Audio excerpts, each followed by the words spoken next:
All right, good evening. It is 5 p.m. It is April 22nd, 2025. This is a regularly scheduled meeting of the Argyle AISD Board of Trustees. At this time, we will determine if a quorum is present. Leona McDade, present. Josh Westrom, present. Rich McDowell, present. Matt Slayton, present. Oh, Craig Hawksworth's present. Hi, Sam Slayton, present. We do have a quorum established. We do have Mr. Hawksworth here. The time is still 5 p.m. We will adjourn to executive session.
Good evening. The time is 6:04 p.m. We have returned from executive session. At this time, we have our friends from Hilltop that are going to lead us in our pledges this evening. Mrs. Campbell, introduce who's with us here tonight. Absolutely. Good evening. I am happy to introduce you all. This is Heather Whitney. She's one of our fabulous 5th grade teachers, and she is the lead of our student council. So I'm going to let her introduce you to the student council members that she brought tonight. Hello. Good Thank you for evening. having us tonight. I have 3 student council members. They've been practicing in the hallway and they're still not sure if they know the Texas Pledge. So we'll see how this goes. Mr. Hawksworth can help. Yeah, okay. Well, we'll all be on the same They're going to page. put it up here. Oh, look, there you go. You can just read it. So I'm going to let them introduce themselves, say their name, and kind of tell us some stuff they love about Hilltop and student council.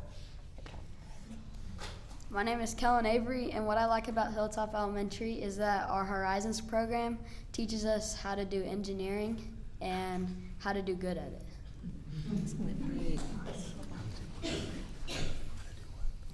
Hi, my name is Molly Lynn, and I like I like how Hilltop gives a very good atmosphere to learn and make friends with. My name is Ridley Allison, and what I like about Hilltop is the teachers. I did not bribe her, I want to be clear. Come on up front.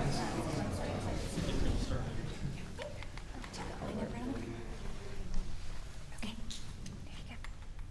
Get us Y'all started. are ready. Pledge allegiance to the flag of the United States of America and to the republic for which it stands, one nation, under God, indivisible, with liberty and justice for all. Honor the Texas flag. I pledge allegiance to thee, Texas, one state under God, one and indivisible. Great job. Thank you, guys.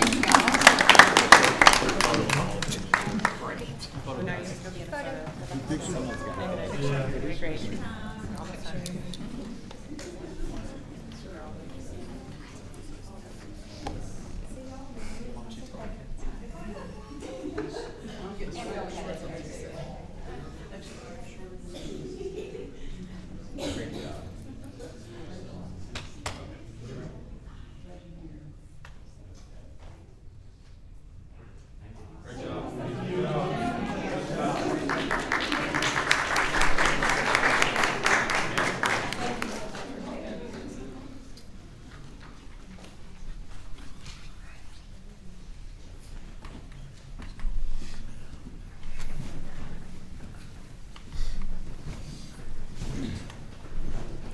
All right. Thank you again to Hilltop Student Council for leading us in our pledges. We appreciate that. All right, this time, Mr. Hawksworth, if you will lead us in our opening prayer.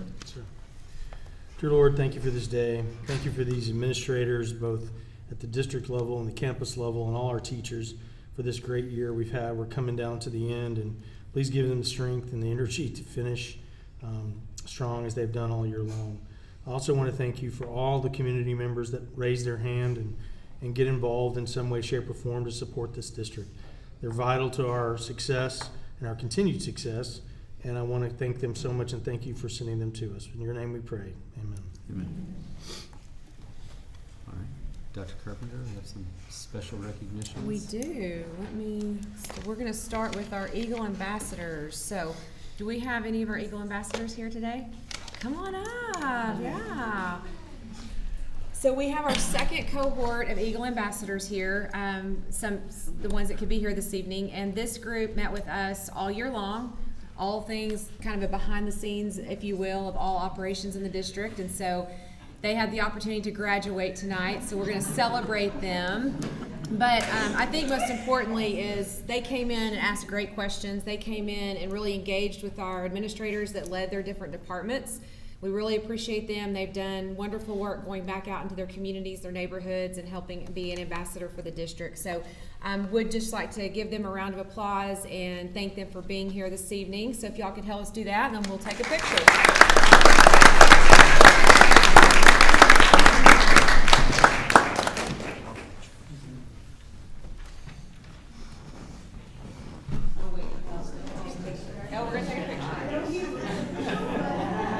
So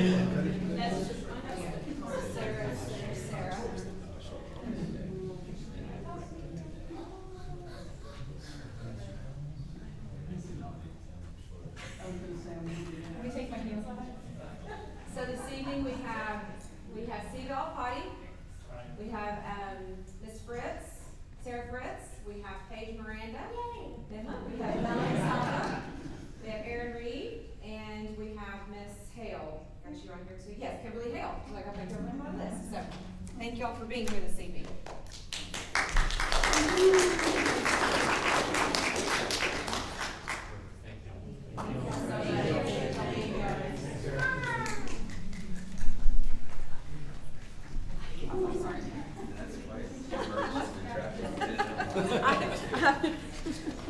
You gotta be careful. Safety first. It's usually me. I'm not paying attention.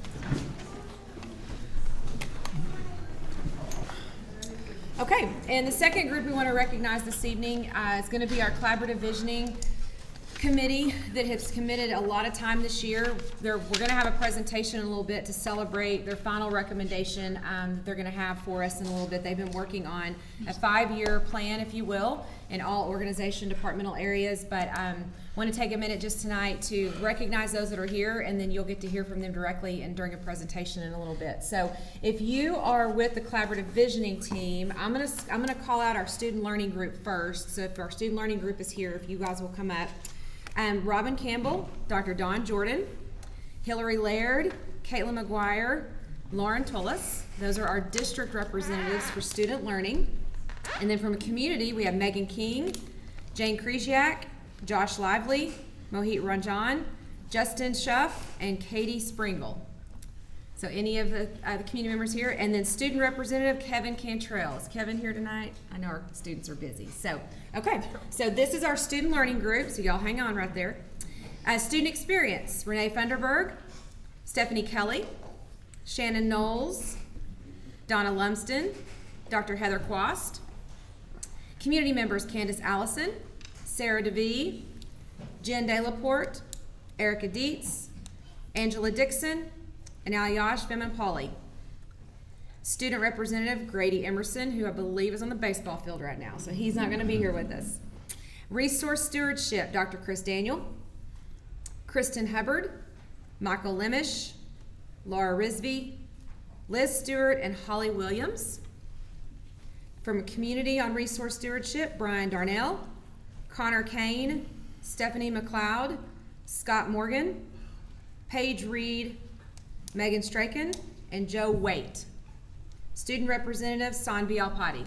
I think I saw Sanvi come in. Hi, there she is. Perfect. And then community engagement, Lindsay Griffin, Kristen Haynes, Rick Heron, Alexa Mouton.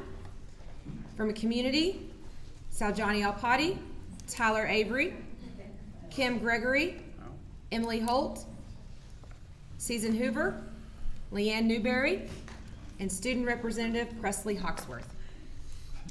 So I would like to just thank them for the work, and you're going to really be excited when you get to see their presentation a little bit. So thank you very much to all of you for the many, many hours that you put in here in the building, but also all the collaborative hours that you put in outside of the time we met here. So thank y'all very much.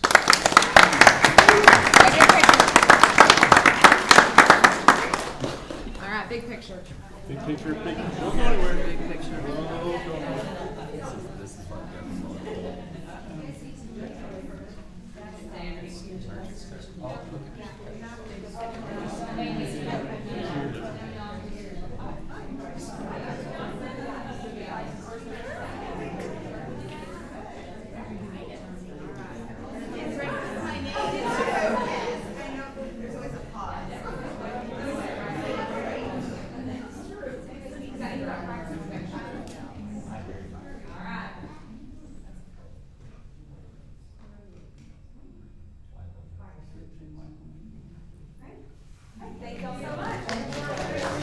It's season, yeah, but the spelling.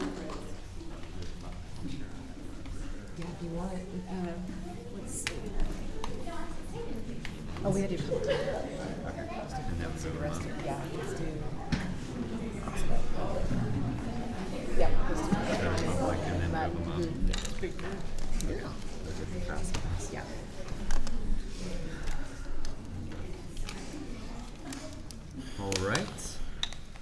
move into public forum of tonight's meeting. We have 2 people signed up. I'm going to go ahead and read my script. Here we go. We'll now move into public forum portion of tonight's meeting. Please note that board policy requires speakers to sign up in person before the meeting is called to order. During this portion of the meeting, board members will listen to comments, but as the designated spokesperson, only the president may respond to the speaker if needed and refer concerns to the appropriate administrator. Speakers can comment on agenda items, but trustees will not be able to discuss the items until they are before the board during the meeting. Board policy BED local provides the presiding officer the ability to adjust the time allotted per speaker for effective meeting management.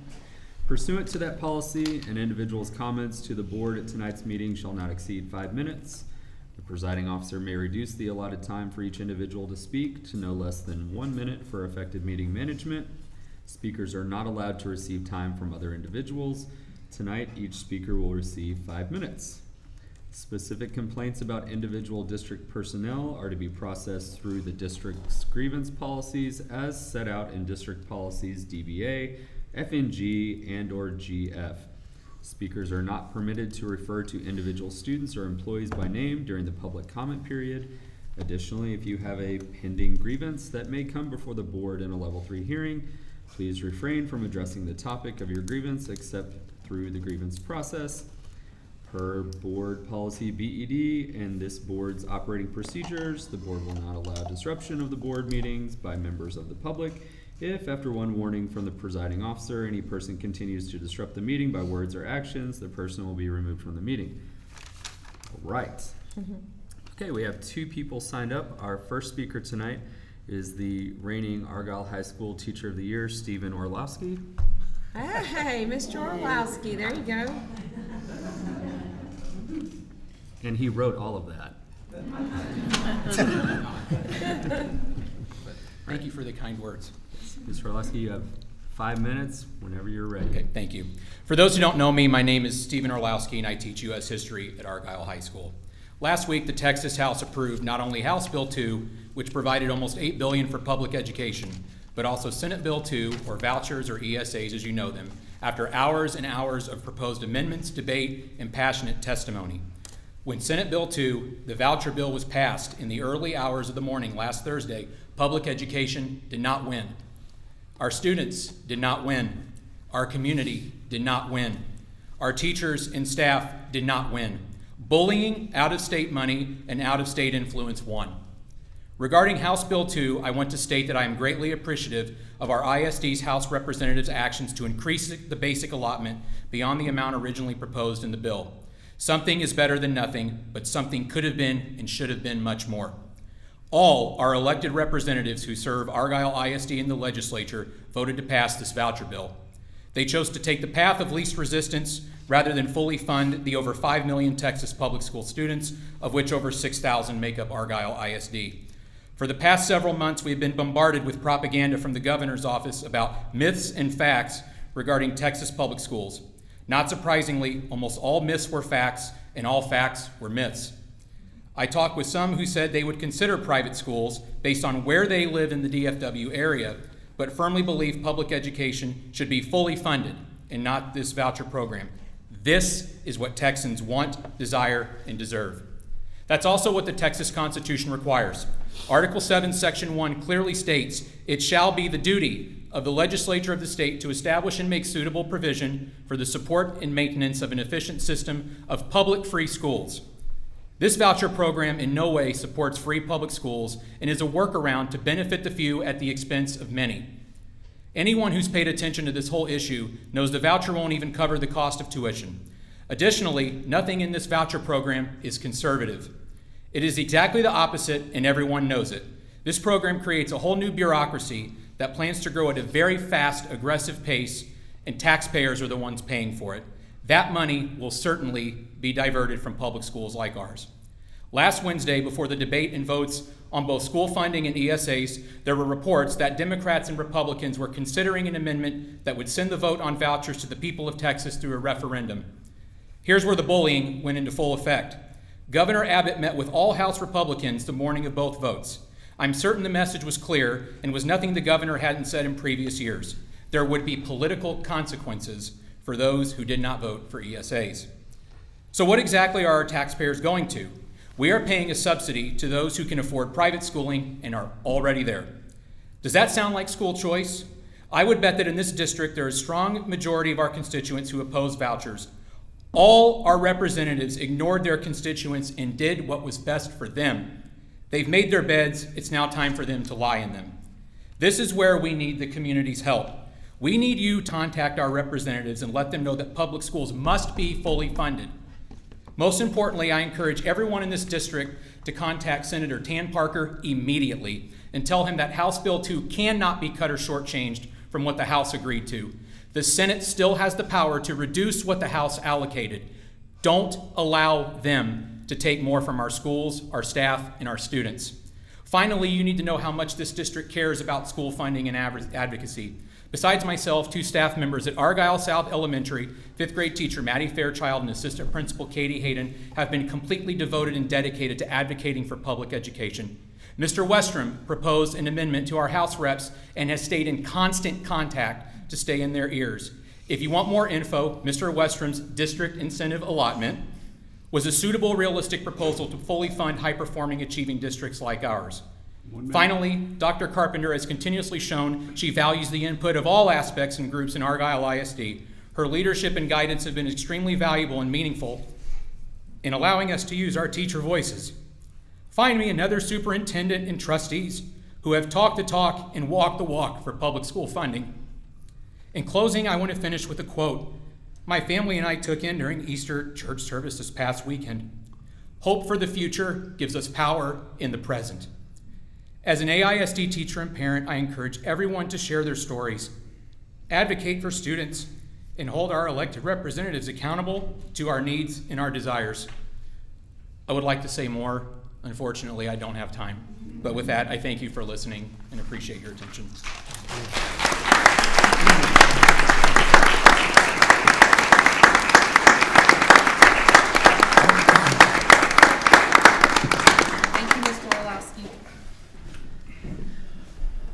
Miss Erin Reed, follow that up.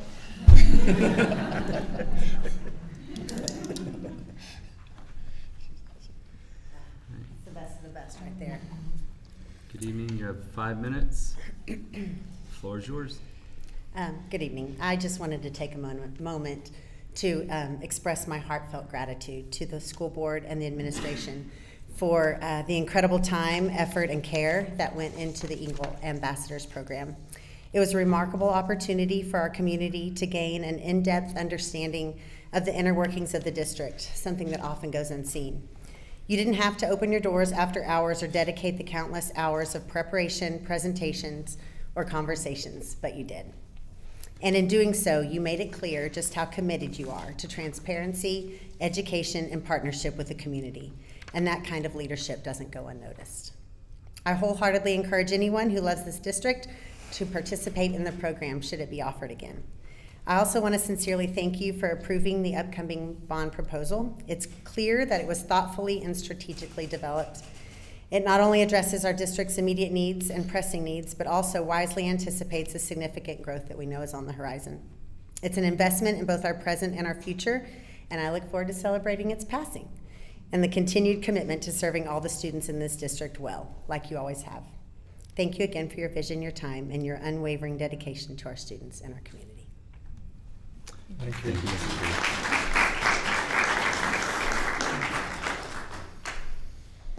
Okay, that concludes our public forum for the evening. Go ahead and call an audible with our collaborative visioning crew, and we're going to go ahead and move to action item 11A. Excellent. So, Mr. Herron, if you'll pull that presentation up, I would like to call to the podium Dr. Lizzie Johnson.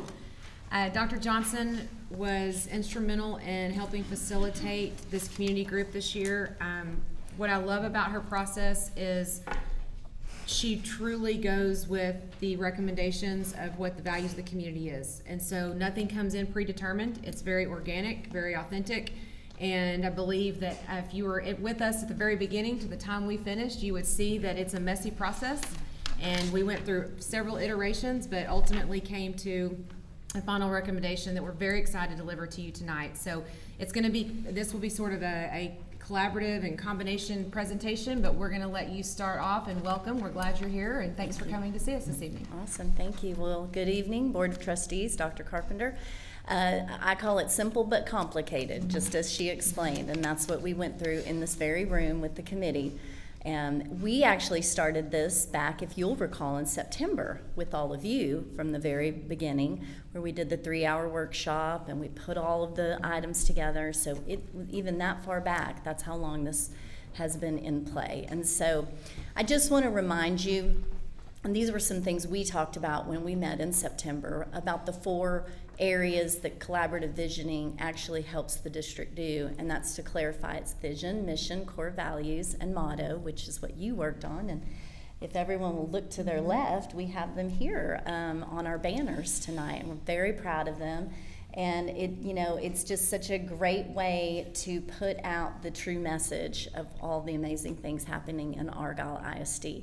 And then we want to speak with one voice. And when you watch this group work in this room, there was a lot of discussion, a lot of Post-it notes and dots and posters, and we had things lined everywhere, and it was just a great time and a lot of discussion, a lot of good questions. We obviously want to travel in the same direction and support students in all areas of their education. We did have students involved in the committee, and they were our guiding voice, and they did a great job. So the end result is a statement of the district's guiding strategy on what it intends to accomplish and the key initiatives for achieving it. So looking back, this is just an overview of all the agendas that we used during those 5 meetings, and we had a lot of great presentations from our district leadership. We talked about a gap analysis. We brought out all of the good things that are happening and the data, and then we brought out the areas of growth, and that's where they started building out their collaborative vision template from their priority focus area. And so the last night was really celebration because they worked so diligently that they pretty much had everything finished by that. They worked outside of this room too, which was so amazing. They shared documents and they were working in the evenings, and you could see them working in those documents. We could all see all the good happenings that were going on there. And then obviously one thing that's not on here is what I talked about earlier, is that when we all met in September for those 3 hours to really flesh out all of those mission, vision, core values, and the motto statement. And so we've already recognized those who are here in the room tonight, but as you can see, this was our very robust group, our committee, and remember they were divided into priority focus areas. So they really did focus on their area, but there was a time in this room where they were able to give feedback to the other areas, so they never left not understanding what was happening outside of their group. We've also listed you all as part of this because you were the foundation from the beginning as the Board of Trustees who laid the foundation with all of the mottos and the mission, the vision, and the core values. And then our student representatives, and of course we had some great district leadership in this committee who helped guide and support as the plan was coming together. So this was our timeline. You can see all the way back to September. We started meeting with the committee in November, and we staggered it. We didn't rush them. We had them some nice time in between so that they could really work and think about the items that they were bringing to the table. And then here's our finals from what you worked on and created together. And I think you're probably going to see this everywhere in the district. It really set the tone for the whole process. It did. And what a great job communications department did with this. It just really stands out. Good job, Rick. And so I want to just keep that up there for a minute so we can just take it all in, but it really did set the foundation for what the committee started working on and as they started building out their plan. So this is our plan on a page, and it has all of the objectives from each focus area, your values, your mission, your vision. And this is something that the district can use over and over again. We can make you copies to have at your place for when you're making big decisions as board members.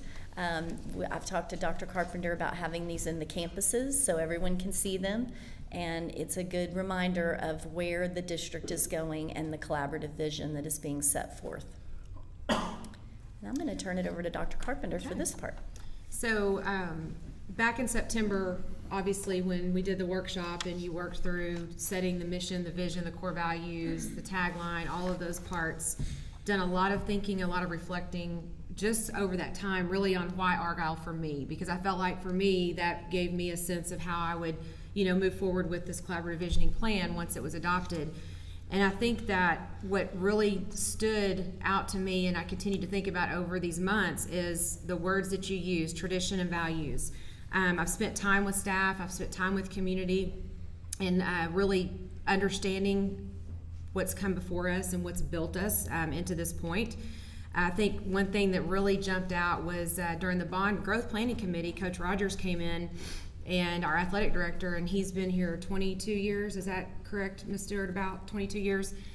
And he shared with the committee just and very vulnerably, said, you have to know where you've been to know where you're going. And I think when he made that statement that night, it just resonated with me in a sense that we have to understand the past and where we've gotten to this point before we can really set forward our future and where we're trying to go as a district.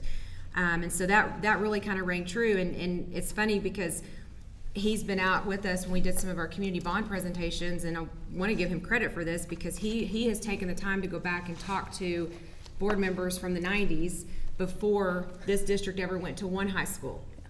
And he said, I found out that they face the same challenges we're facing right now as we're growing and going into two or multiple high schools, but they also knew that what our identity was, and you don't lose that identity. And so as I processed all this, just kind of as a district leader, it's really about we can't lose our story, because if we lose it, we lose our identity. If we lose our identity, we lose our future. And so this to me is what our future is. It's a community and community developed direction for us in all areas of student learning, the student experience, resource stewardship, and the community engagement, and really saying this is our story and this is our identity, and it's the standard. It's the standard of who Argyle is. If you are an outsider like I was and you knew about Argyle, it set a standard in a lot of ways. And so this to us is our standard, and we have to know where we've been and know where we're going. So that's essentially just my perspective and my processing of this whole process as we've come to this evening. Rick, if you'll go to the next, sitting and looking at where we've been, we were one schoolhouse, one time in the late 1800s, and really studying the history of this district from Pilot Knob and Prairie Mound and all of that to where we are this year. I mean, there's been a lot that's gone on in this district over time, from a one-room schoolhouse to 6,400 students to going to be 11,000 students someday in the next 10 years. And I think that really establishes the journey this district has been through. And then where we are right now is the critical point. You can see there and where it takes us into the future. And that's on the next slide. And we have, the next few years already planned out here. And it's beyond that. It's not just, next year or the following year, but it's all the way through 2030 and then 2030 and beyond that. And so this is just really just taking all of that and putting it into a visual that helps tell that story. And somebody, I think it may have been Mr. Heron, found this picture not too long ago, and we used it in some presentations recently because it really set the tone and told the story of the mission statement that the board adopted. And when you go back to the tradition and values and you go back to exceptional educational experience, this district has been built on strong core academics, doing those really, really well, and extracurricular activities and doing those really, really well. And this student is a former graduate that's wearing a lot of UIL medals, and those UIL medals represent UIL academics, marching band, UIL extracurriculars, state championships in sports. That's the well-rounded Argyle graduate that, it's our own kid and wearing those medals, and that really tells a story of the foundation of this district. So I just wanted to kind of put that in the middle of this, because I think you don't want to provide a product or a recommendation that doesn't have a lot of thought and process to it. And so really it is the standard. And what you're going to hear tonight, it's the standard of who and what we value in our people. It's going to be who we are and what we do in our core academics and extracurriculars. And it's what tells our story, the accountability measures. We're more than an A to an F grade. We have so much more to celebrate than that, and we should be accountable for more than just A to F letter grade. So you're going to hear tonight the collaborative visioning where it all comes together. So at the beginning of the process, the committee put a graduate profile together, and we did a consensus build, and we talked about attributes, and we went through the whole thing. And so these were the top items that came about, and these were what they wanted an Argyle graduate to have when they left the district. And so we're very proud of this, and I think this is a great image. You have smiling faces, graduates, stoles and ribbons and medals, just like Dr. Carpenter said. It's the whole package, and that's what you produce here in Argyle when your students cross those stages. So we have our 4 priority focus areas. We have some representatives here tonight. This is not my plan. This is yours and theirs. And so they are going to present out their broad overview of their objectives that they worked on and give you a little taste of what happened at their tables and the discussion that happened, because I think that's important for you to know that, you know, there was some groan zone sometimes, and that's okay, right, guys? Mm-hmm. Yeah, and so they did get into some deep discussions sometimes, and they had a lot of great questions for us, and it was very thought-provoking. But just a reminder, we have our student learning, student experience, resource stewardship, and our community engagement, the 4 areas of which this plan was built around. Now, I don't think any Zombie's here. Oh, great. Uh-huh. Come on up. So, as a reminder, we had our students in the room, which is so important to us, and I'm just going to ask her to give a little bit of her personal experience being on the committee, and then we'll start with our presentations. Welcome. We're glad you're here. Thanks for coming this evening. Good evening. My name is Samya Lapati. I'm a 10th grade student at Argyle High School. So serving on the Collaborative Visioning Committee, I was specifically in resource stewardship, and it was a great experience. I met tons of people who are talented and passionate, and obviously as a student I don't have as much experience as the other people in my group, but they were really welcoming, and I learned a lot from them, such as the importance of collaboration, using teamwork to problem solve, and how the impacts we have today, the impacts we make today impact our future. And I'm really honored to have served on such a meaningful committee and have contributed to the future of Argyle. Thank you. Well, we're glad you're a part of it. Thank you.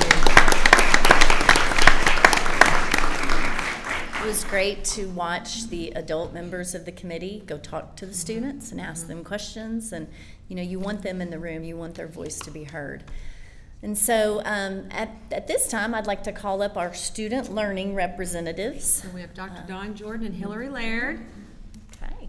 Little dynamic duo for us tonight. Hello. We had a very engaged group. We loved our student participation. Our staff and parents were from elementary and secondary, so it was and from all parts of the district. And we started with a lot of different ideas. But the one thing that we had in common was continually striving for the highest level of excellence, and that was the common thread that kept coming up. And how do we push our kids to be all kids to be their very, very best? So because we had those commonalities in our values, we were able to come together with a plan that every single person walked out saying that they loved it. It's a great balance of all the different ideas, and I'm excited actually to kick it off. Even though a lot of it falls under learner services, like we can't wait to do these things because they're really great things for our district. And on top of everything that y'all have already said, I wanted to just emphasize in the mission statement talking about the exceptional education experience, and that was what our focus of this committee, this plan of action, really focused on.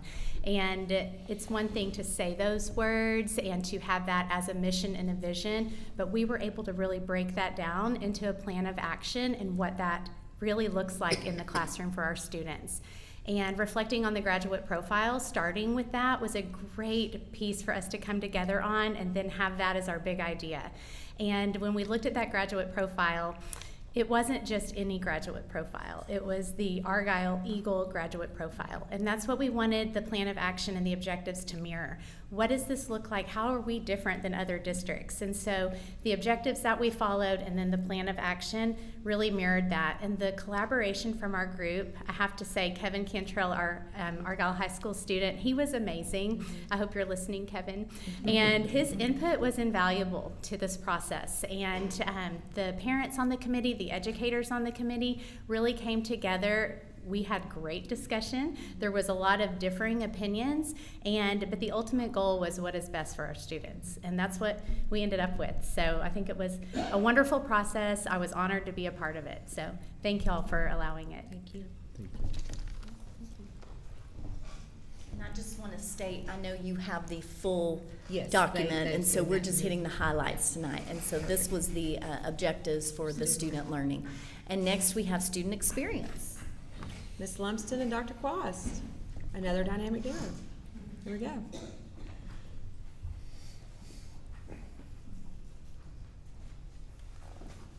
Hello. Hello. So I co-led the student experience table with Ms. Knowles, and she is not here tonight because our One Act Play advanced to regional, so she's there supporting them, which I'm very excited about. I'm excited to speak about the work we did in this area. As you know, the student experience is on all of those posters over there. You know, that's a very important piece of it. It's not just about academic success, but it's about making sure our students feel supported, connected, and prepared for their futures. We put a strong focus on building a positive environment that supports each student's growth from the earliest grades all the way through high school. I know as a principal, I know my students are going to take care of that business in the classroom, and they're going to push our kids academically, and our kids are going to meet that challenge. But I want our kids to love being in our buildings, and I think that that's what our area means to me. You know, that the kids want to get up out of bed and come to school in the mornings, and then that's when the learning happens, when they're in a place they want to be, not held captive at school. As a table leader, I can confidently say that we had a very energizing table. We had a very spirited group. We had a lot of big opinions, mine included, but we all did have a very clear connection from the beginning that we wanted the best for our students and a common goal of creating an experience that feels meaningful and consistent across the grade levels. And I made notes because sometimes I ramble. Good. So I No, did a you good did job great. sticking to what I was going to say, and now I will let Ms. Quast talk. I've got my notes as well. Hi guys, thank you so much. I got the unique opportunity to join the committee as a parent, but then I got the opportunity to join the district as a staff member, and I'm so excited that I've gotten to see this in both areas. Gave me a really unique perspective, I think. Student experience means a lot to myself as a parent, but also as a staff member. I work in the counseling department, and we're all about the student experience and connectedness in our department. The mission of Argyle ISD really stood out in this process, an exceptional educational experience for each student through meaningful opportunities in a safe and caring environment. We know that experiences set the foundation for who students will become, and the mission really puts that out there for us. As participants, we did focus on specifically aligning what our actions were with what that experience in that mission is. We focused on equipping students with essential skills for learning and life. We focused on creating environments where they feel a sense of belonging and a sense of safety.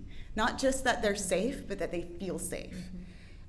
We also really made sure to clarify responsibilities that maintain that student safety and belonging, as well as well-being. We emphasized a lot of the core values that, as Ms. Laird said, that really set us up for success through this process because we were able to go back to the conversations that we had on that.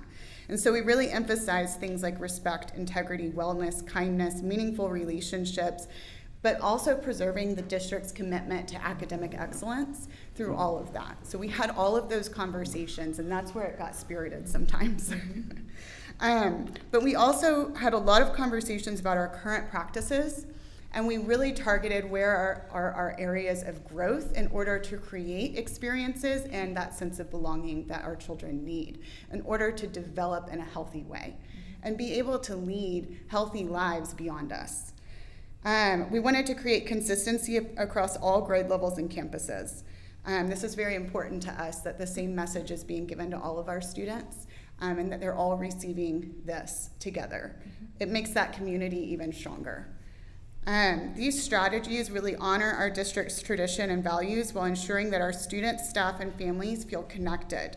We all need different experiences to feel connected, and as a parent and a staff member, I know that if I don't feel connected, I'm not in my best place to learn, to grow, and to do the work. I want to be my best self every day, and so do our students. They want to show up for us, but we have to be there to create the environment to receive them. We had a lot of discussion about the different experiences that students need in order to feel safe entering our buildings and feel like they have a sense of belonging and that they can engage in the experiences that we lay out for them. It was important to us that we didn't just create a checklist, that we really created a developmental foundation of a framework that could be worked from for the years to come.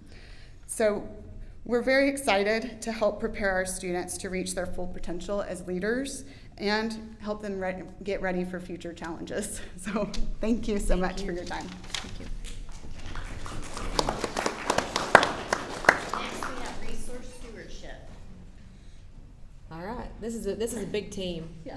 There was a lot packed into resource stewardship. Mr. Lemish, you coming up with him? I'm sure you'll have something you want to say.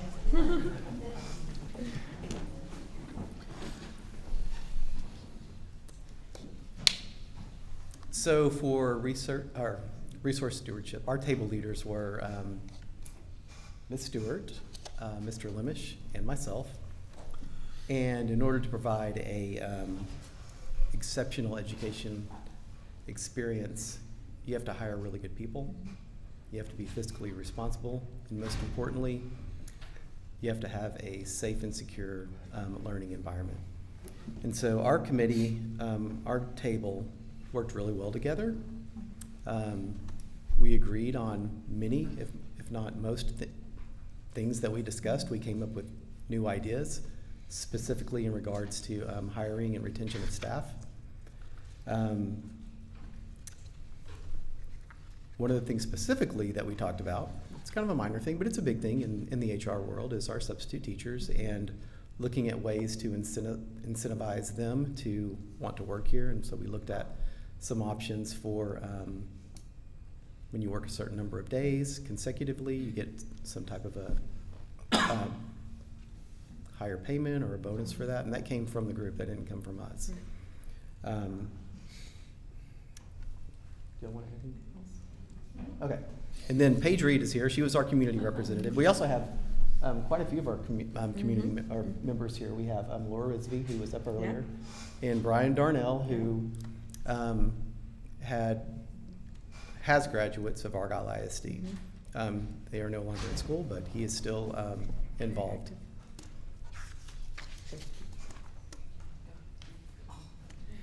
That's me next. So I'm a parent here in Argyle ISD, and my son goes to Hilltop. And I thought one thing that you were talking about, kind of where we come from, we moved from Melissa ISD, and so we were at Harry McKillop, which you guys know is one of the top-rated elementary schools. And my son, I had to peel him out of the car on more than one occasion to get in the building because he hated school so much.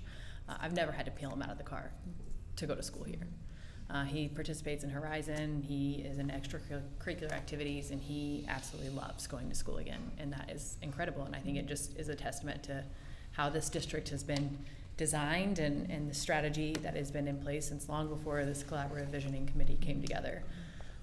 It was a pleasure to get to learn from all of the folks here. I think what was interesting is that we brought such a diverse background as a committee as a whole, that when we were talking about, hiring and retaining and training staff, from a staff that's already very highly trained, you start to come up to some really interesting topics, right? And so because we had come from such diverse backgrounds, we were able to give some real life examples from other industries that we have been able to deploy and implement that have really had great results.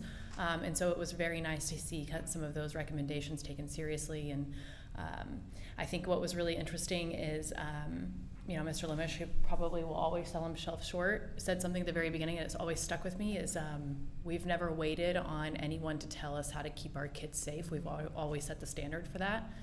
And I think that really showed up. And once he said that, it was like no one just said, oh, well, what does the state recommend? It was, how do we take this to the next level? And that was amazing to hear as a parent, but also just to see that that's the vision that's coming through. And I think we really focused on how to there's not a whole lot in that plan that has to be redone because they're already setting the standard. So it was more about how do we help get that message out? How do we help inform parents and things like that? And then from a resource allocation, I've never advocated for a bond so much in my life. So you've taken over my Instagram. But yeah, so it's just about, kind of understanding what is already going on, what are some of the real things that are going on, and then kind of, now that we can understand on a deeper level, how can we take that back to our communities and help? Because again, Argyle is an incredible school district, and the plans that you guys put together are already so high level that it's often just about educating parents and educating the community about where we're trying to go and bringing them along for the ride. So it was a pleasure to be a part of that, and I really thank you guys for letting me. Yeah. Thank you. Thank you.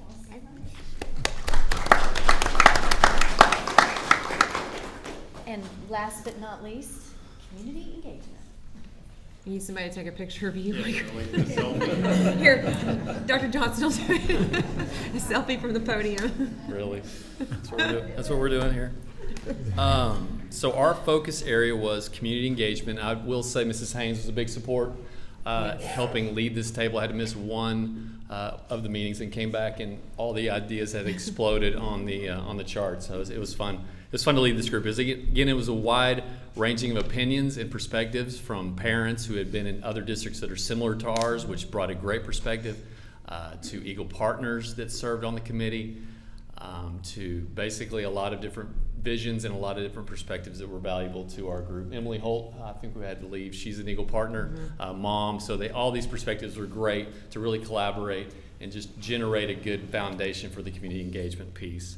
Again, they were business leaders and Eagle partners in the community, and they all had tremendous ideas that helped support the vision that we came up with. The priority of the group was to strengthen community engagement, enhance marketing efforts, and build strategic partnerships to support shared goals and drive collective success. So as a communications department, we're always striving for community engagement. And this was kind of a deeper dive into look at the things we do currently and go deeper with them, and to add some more ideas and to just broaden those and enhance them and make them more polished and refined for all our new parents that we're experiencing that come in, and from a different lens we had that capability in this group. And I want to introduce Susan Hoover. She's a parent and a family business owner in Argyle.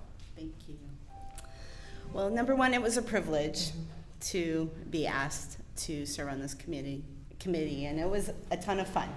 We had a lot of wonderful people with lots of different backgrounds that added a lot of value, and I enjoyed listening in on it. I think just to reiterate what Rick was saying is, as the community's growing, I think people come here for lots of reasons. Schools, definitely number one. But I think also, if you drive around for just a little bit, you're going to see eagles on the back of people's cars, you're going to see Argyle gear. We are proud to be a part of this community. And that says something about how well it's been built up to this point. And so as we sat around the table, we wanted to say, how can we continue as it grows and more people come in with different backgrounds? How can we continue that engagement? So what are we already doing well? We talked about Eagle Bash. We talked about parent involvement in schools. So we began to say, what are we already doing well, and how can we just step it up to continue to engage new families, primarily as it's growing?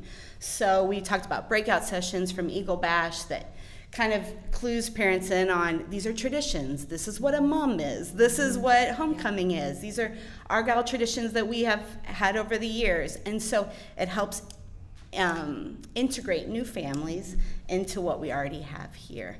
And just being a little bit more strategic in doing that.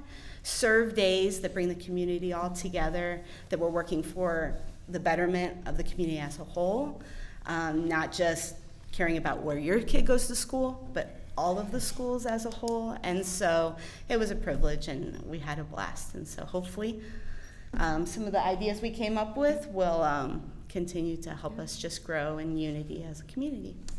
So, thank you. Thank you. Okay, so I hope that that gives you a really good idea of the engagement level that was here when we were working all those nights.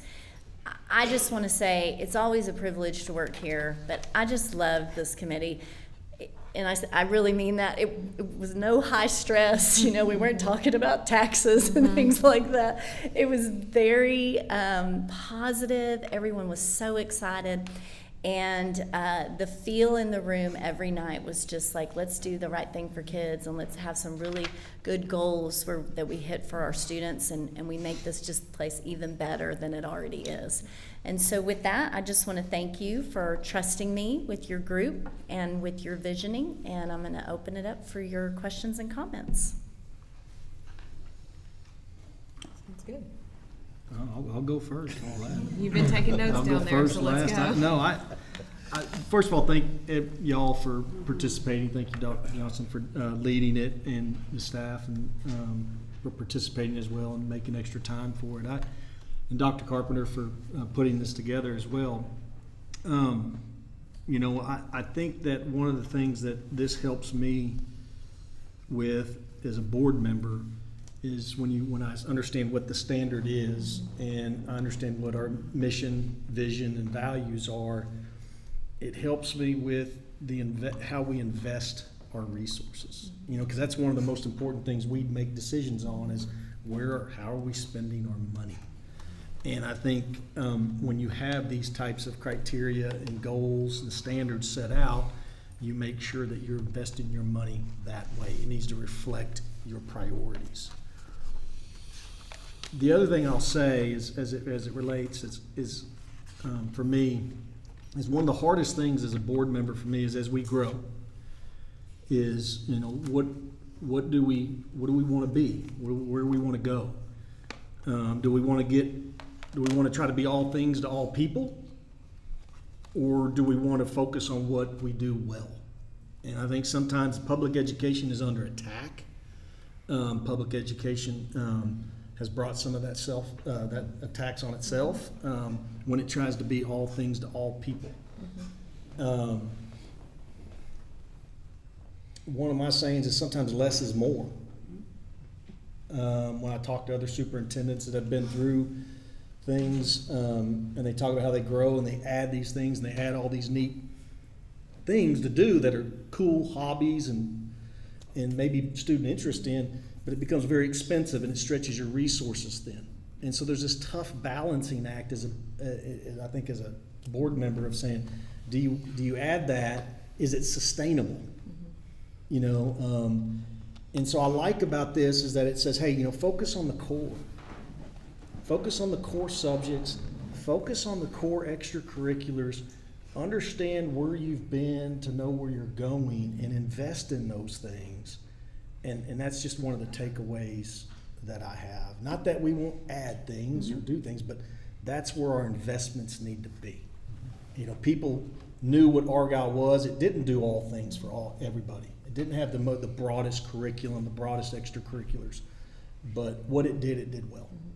And I hope that we can teach math, teach history, teach science, teach English, you know, and have AP courses, have dual credit courses, have small class sizes, have the best retained teacher, you know, high retention, good teachers, well-supported teachers, competitively paid, and, you know, support in the sense of, you know, we have a standard here for our children in the classroom. We have teachers understand that we don't have discipline problems. We have parents involved, parents volunteering. I mean, those are the things that, I mean, I didn't need the state to tell me whether it was an A district or not, because I had parents in these hallways, and I didn't need to know who the good teachers was or what teachers weren't cutting the grade, because you had parents, you know, in some ways. And so those are the things I take away. I think Mr. Lemish put it well. We didn't need the state to tell us how to handle safety in this district. We led the way. I don't need the state to tell me what's a good class size. We know what a good class size is, and we need to allocate our resources to do that. I don't need the state to tell me what good curriculum is and how to teach it. We know how to do that, and I don't need the state to give me a star rating, an accountability rating, because we have accountability in our community. And so thank you for that. I just wanted to share my thoughts on it and how I will try to apply what you guys brought to us. And it'll be mostly in the investments that we make. That's all. Thank you. Yeah, Dr. Johns is just in the entire committee, so this is amazing. So where I work, we have something similar with our mission, vision, values, and principles. And those principles that are there, they give everyone there the autonomy to help serve. And you can make any decision through those principles. And so this really is empowering. So I highly encourage putting up the value statements, the priorities, the objectives, that it empowers the students, it empowers parents, it empowers faculty and staff, but it sets the expectations for the district. And so you don't ever want to lose your sense of self. To echo what Mr. Westrom said, very few people are looking at STAR accountability ratings and saying, this is why we're going to this district because of their accountability rating. The actions and the investments that our parents and our students and our faculty and staff, this administration puts in, the metric comes out in what the state does.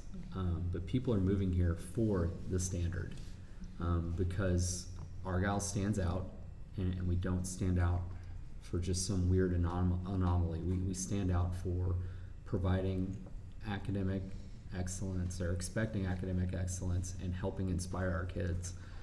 Our role as parents, our role as citizens is to inspire those, and we see the potential in them and help them prepare for the rigor and the grit of the world. And so the vision here, it says it all. And so it's extremely inspiring. We heard it from the dais up here. It's extremely inspiring that Dr. Jordan's ready to get this out and go. But I can tell from everyone that presented that spirit is there. And so I'm excited. I'm inspired. Like, I'm ready for this to continue forward because this is the standard. We're just putting it out there formally. And so thank you for all the efforts to bring this forth. So I think it will continue to, move the legacy of Argyle into the future and continue to grow and challenge everyone that's in this district. And it emphasizes the importance of community collaboration. So we're not doing this alone. No one's doing this alone. So everyone has a place here and a role here in Argyle to make us continue to strive to be the best and provide the best for our kids. So thank you. So I don't think I ever really thought about it, about being where you were to know, knowing where you've come from to know where you're going until Coach Rogers said that. But it made me think back to 2014. I've been on the board a while, and the community was so concerned about how fast we were growing and how are we going to keep what we had, and the school's full of parents volunteering. And I remember my kids were in elementary here, and it came out for a class party. If you didn't sign up in the first 5 minutes, you weren't getting on the list. And it was a big deal. If you didn't sign up at Meet the Teacher Yeah, before school started, you were not getting on the you list. weren't participating that year. And so there was so much concern and talk about that, and there was a lot of effort put into continuing as we grow to make sure it was the Eagle Way or whatever. I know there's some references to A&M drinking the Kool-Aid and all that stuff, but never said the word. Yeah. So, but it's really encouraging to hear some of the folks tonight, how they came out, whether it's community engagement and talking about, we have to get to a place where we care about the schools with an S, not the school my kid goes to, which is important, don't get me wrong, but how can we bring this community? If you hear my opening prayers a lot on these, it's always about how do we focus on, thank you for letting us focus on the district as a whole, right? Bring the community in, the support of this community. That's what makes it. I heard about people driving around with Eagle stickers on their cars, right? it is. We wear it on our sleeve. We wear it. I get to go sit in front of other school districts on a regular basis, and within the first 2 or 3 minutes, I tell them where I'm from, right? Sometimes they get mad. I was in Salina last week, and they're not happy, right? But others are, you know, at the end of the day, they're not happy because we beat them all the time. So, so anyway, it's just very encouraging to hear community engagement. Hiring the right people has always been a priority for this district, and for us to keep it at the high level that we have for so long has been amazing. You know, we talk about it as teachers retire. Some of us that have been here for a long time, it's hard when you see that teacher retire and you know all the impact, all the students. When your kids are old enough to graduate and you go to a graduation, unequivocally you'll hear a student step up and say, I want to thank these people. It's their kindergarten teacher, it's their third grade teacher. Yes, there's some high school teachers, but they go all the way back, and those teachers are there. And so it is a unique place, and I think we're putting in collectively, all of us in the community and you, to how do we keep it, right? Because the fear is as we grow, the risk is to lose it.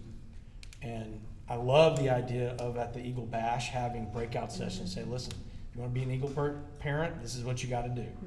This is how it works. If you can't do this, you might want to go somewhere. So, anyway, thank you. Yeah, I was going to say, you know, I fly at 30,000 feet. Everybody knows it. Big picture thinker.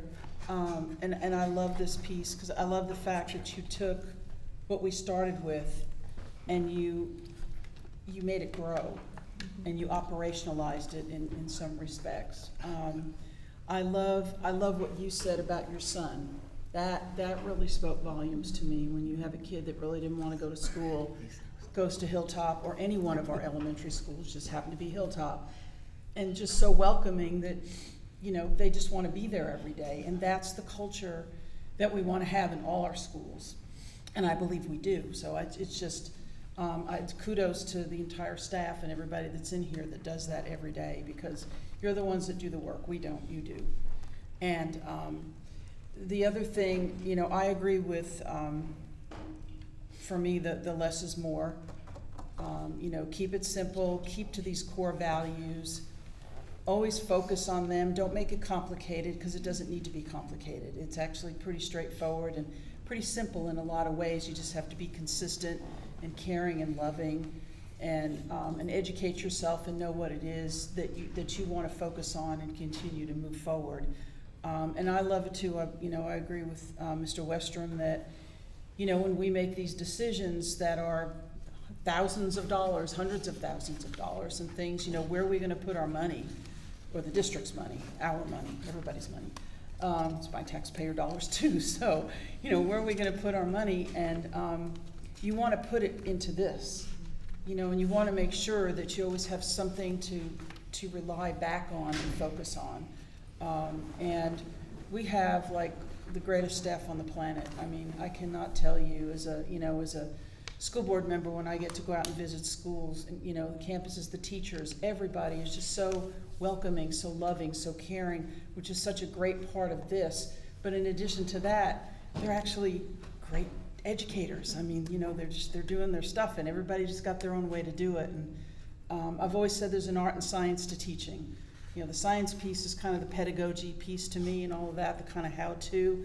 But the art of it is, what do you do when you close your door and you're sitting there with your students, and how do you get those messages across? And you know, our teachers are just wonderful at doing that. So I appreciate that you all had the dialogue. I appreciate that there were some, I know you used a phrase, you know, that there were a couple of times when it was like a little rough, you know. Grown zone. The grown zone. Yeah, I mean, you know, I love the grown zone. I mean, we have the grown zone up here sometimes, you know, but that's the only way that you move forward, because you have to be able to respect everybody's opinions, listen to everybody's opinions, and come to some type of consensus on what it is. And when you look at all of that, what is it that we need to focus on? And how do we take everybody's ideas and thoughts, fit it into this, and move forward? And I'm honored to be a part of this district, number one. And number two, thank you to all of you on the committee that worked hard and put in all those hours, because this is not easy. It's not easy to come together when you have a lot of different personalities, a lot of different thoughts. I love the variety from different areas of the districts, that you had parents, that you had educators, that you had administrators, that you had, the leadership, and you're all able to collaborate and come together to create this. So thank you very much for that. I think our challenge and our commitment to you guys is it just can't be words on paper.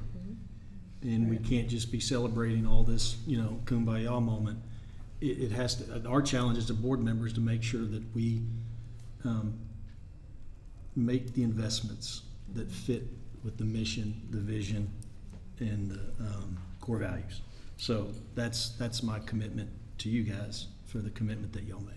And I think exactly, this will be, moving forward, it will be essentially a district and campus improvement plans. It will be the goals and metrics that you expect out of superintendent evaluation, which aligns with the campus principal evaluations, and it helps us develop what those metrics are besides just A to F. So that's the beauty of this process, as it becomes the living, breathing document that all of our goals and objectives and actions each year are wrapped around. There's a book called Trust and Inspire by Stephen Covey. If you haven't read it, you should check it out. But it talks about in there, like, you don't have to have the CEO doing all these things.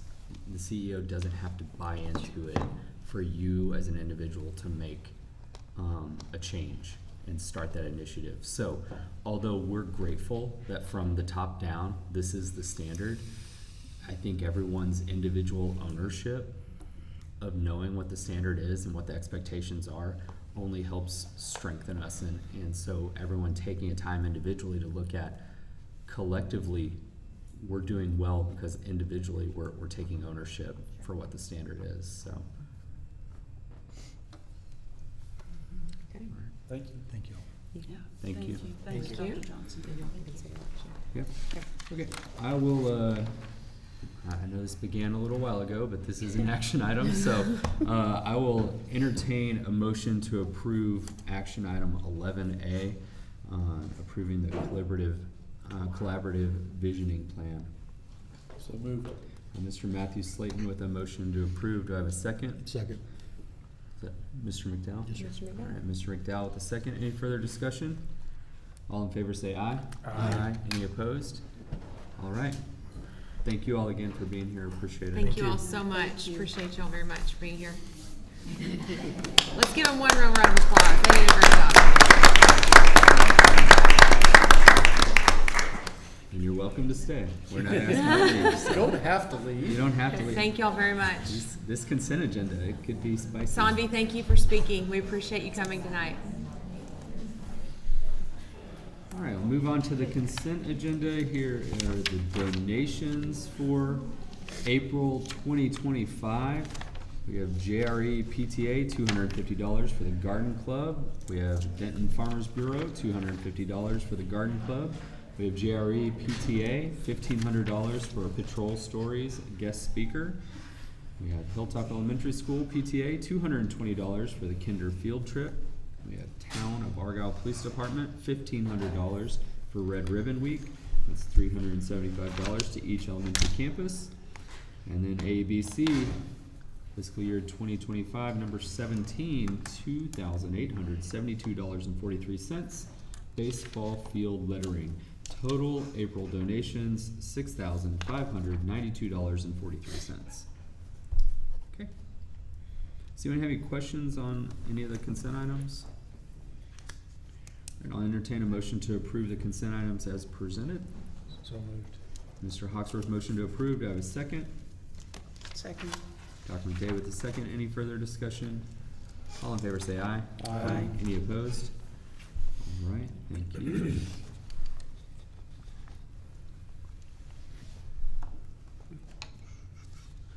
Okay, I get to do some board reports now.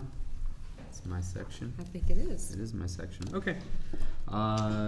Every year, we are required to report our continuing education hours as board trustees. And so at this time, I will announce those into record. We have trustee Mr. McDowell is complete. We have trustee Craig Hawksworth, incomplete. Trustee Josh Westrom, incomplete.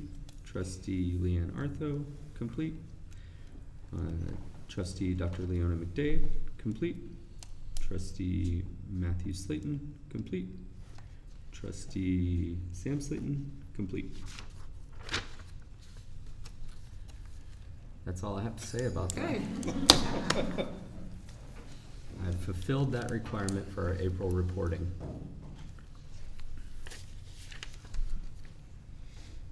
Excellent. Mr. Cohen, what is is there anything going on construction-wise? Not too much. No? We're just Okay. sitting around waiting for things to happen.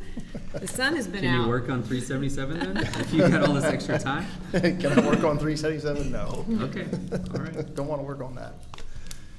All right, we're going to start with the stadium update tonight, as always. So here, we've got a shot looking at our home side. You can see the columns in the foreground.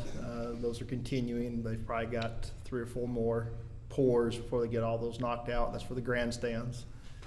Behind that, the steel structure for the press box has been going up along with the masonry. We'll tell you, if you've looked at it today on the way in, or if you can see it on the way out, if it's not too dark, I believe they have topped out now.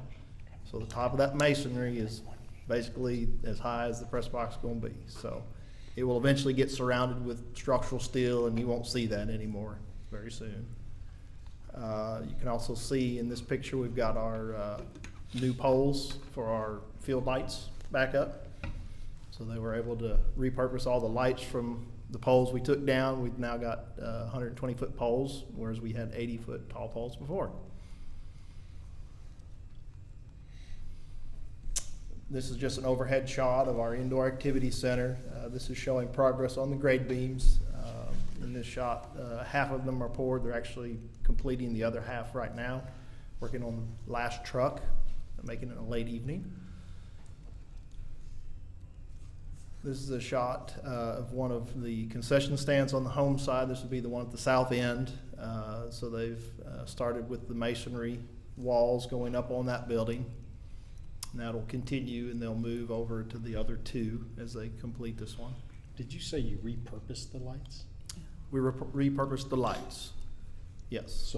So the actual physical fixtures on the pole, we took them down, then we removed all those. Those went on the new poles along with additional fixtures. So I'm not getting those really cool lights that are gonna. We are. We are? Yes, absolutely. That are gonna like flash Full different color show. colors and be Absolutely. tied to music and Yes. touchdown. We're gonna have to put up light. warning signs. Yes, we're getting Good. those, absolutely. Give him a kaleidoscope. It's all I want. It's all I want. Cool. Only good lights. They're gonna be good Sound with the system. money, right? Good You lights told and them good you're gonna be sound good with the money. Good We'll lights. have and that. good board. Yes, we'll have Well, a good board. at the beam signing, they did have a scale rendering of the stadium with the screen to scale. So I don't know where that rendering is. It might be here at the admin building now. I It's am whatever Pogue not had. sure where they went. I They think I were saw up them here. after. They were actually up Yeah, here. I think I saw them. Since Mr. Western can look at that. Absolutely. Yeah, it'll be a I had nice them on- board. I put them on social media. Yeah. Very nice. This is just a little bit closer shot of our home side activities going on that we've already talked about. Columns for the grandstands and then the press box construction. This is on our visitor side, our parking lot. They're getting ready to pour the last of that lot as soon as they finish the fire lanes. Yet another shot of the home side, just showing the progress of the press box. Not a whole lot of interest in this photo, but this is the far southwest corner of the detention pond. So the town had us add a bunch of extra trees that went in around the detention pond. So this is just showing that we have now, as of last week, started planting those trees. And as of today, we've started working on the sod that will be coming in for the new practice field. And then most of the area you see back there, get my directions right, off Denton Creek, that'll all have some hydro mulch down in the next couple of weeks. So we'll get some grass growing on all these areas. These construction fences will shrink and move in, and so some of that will kind of return to what it should be and look a lot better from the roadways. And just some milestones that we're tracking. Our visitor grandstands, I think they're due to arrive the first week of May and start. And then we do have delivery scheduled, I believe next week it is, for our pre-engineered metal building, which is for the indoor activity center. So we'll start the construction of that as soon as it arrives, and then here in a couple of weeks we should start seeing some grandstand pieces go up on the visitor side. As soon as that's done, they'll move over to the home side. Once we get the press box construction kind of out of the way and working on the interiors, then we'll start on the grandstands there. Are there any questions? I have a question about middle school. Okay. Want to ask now? Yeah. You've got slides, right? I do. Okay. Yes, okay. Yeah. I thought we were through. No. I have more slides. Okay. Just one at a time. So we're still in November, huh? based. This is an athletic question, Mr. Slater. The elevator is scheduled to That's- arrive in June. I know you haven't asked it yet, but I want to haven't say asked it. that. This is about athletics. Unless you want to walk to the Elevator top at of the the middle press school or box. at the stadium? Stadium. Okay. Unless you want to walk up to that top level of the press box. That's going to be a long walk. I have no problem with stairs. No, I was gonna ask on the track and field events. Mhm. I noticed like at the middle school site, they've already got some of the equipment up. Yes. Is that common to have that equipment up so early in the construction process? Not necessarily common, but the goal in construction is do all you can as soon as you can. And so because of the schools being set as far back off the road as they were, that allowed us to work on the front of the site earlier. So we wanted to get the turf in, and since that's all packaged together, that contractor's out there to finish his scope, so he brings all that out. But that's not gonna stay there because we don't wanna leave it out there, so it's actually gonna move. Okay. So that wasn't really coordinated super well, and we probably would have never put it up, but that's why you did see it, is he's just get it all here, get my scope done, and then he goes away. Okay. Rather than waiting until, 4 months before we need it and then start, and then we get a weather delay or, whatever could happen, and then we don't have it when we need it, so. That's kind of the idea behind it, is do what you can as soon as you can. Okay. Because something will go wrong and you can't if you plan it the other way. That's the conclusion of my athletic questions. Okay, no problem. So now we'll go into the middle school slides. In this photo, we're looking at our two gymnasiums here. The first one in the foreground with the blue, that's the storm shelter. Again, that's the insulated concrete form construction that they're doing on that one, and just traditional masonry block on the next one.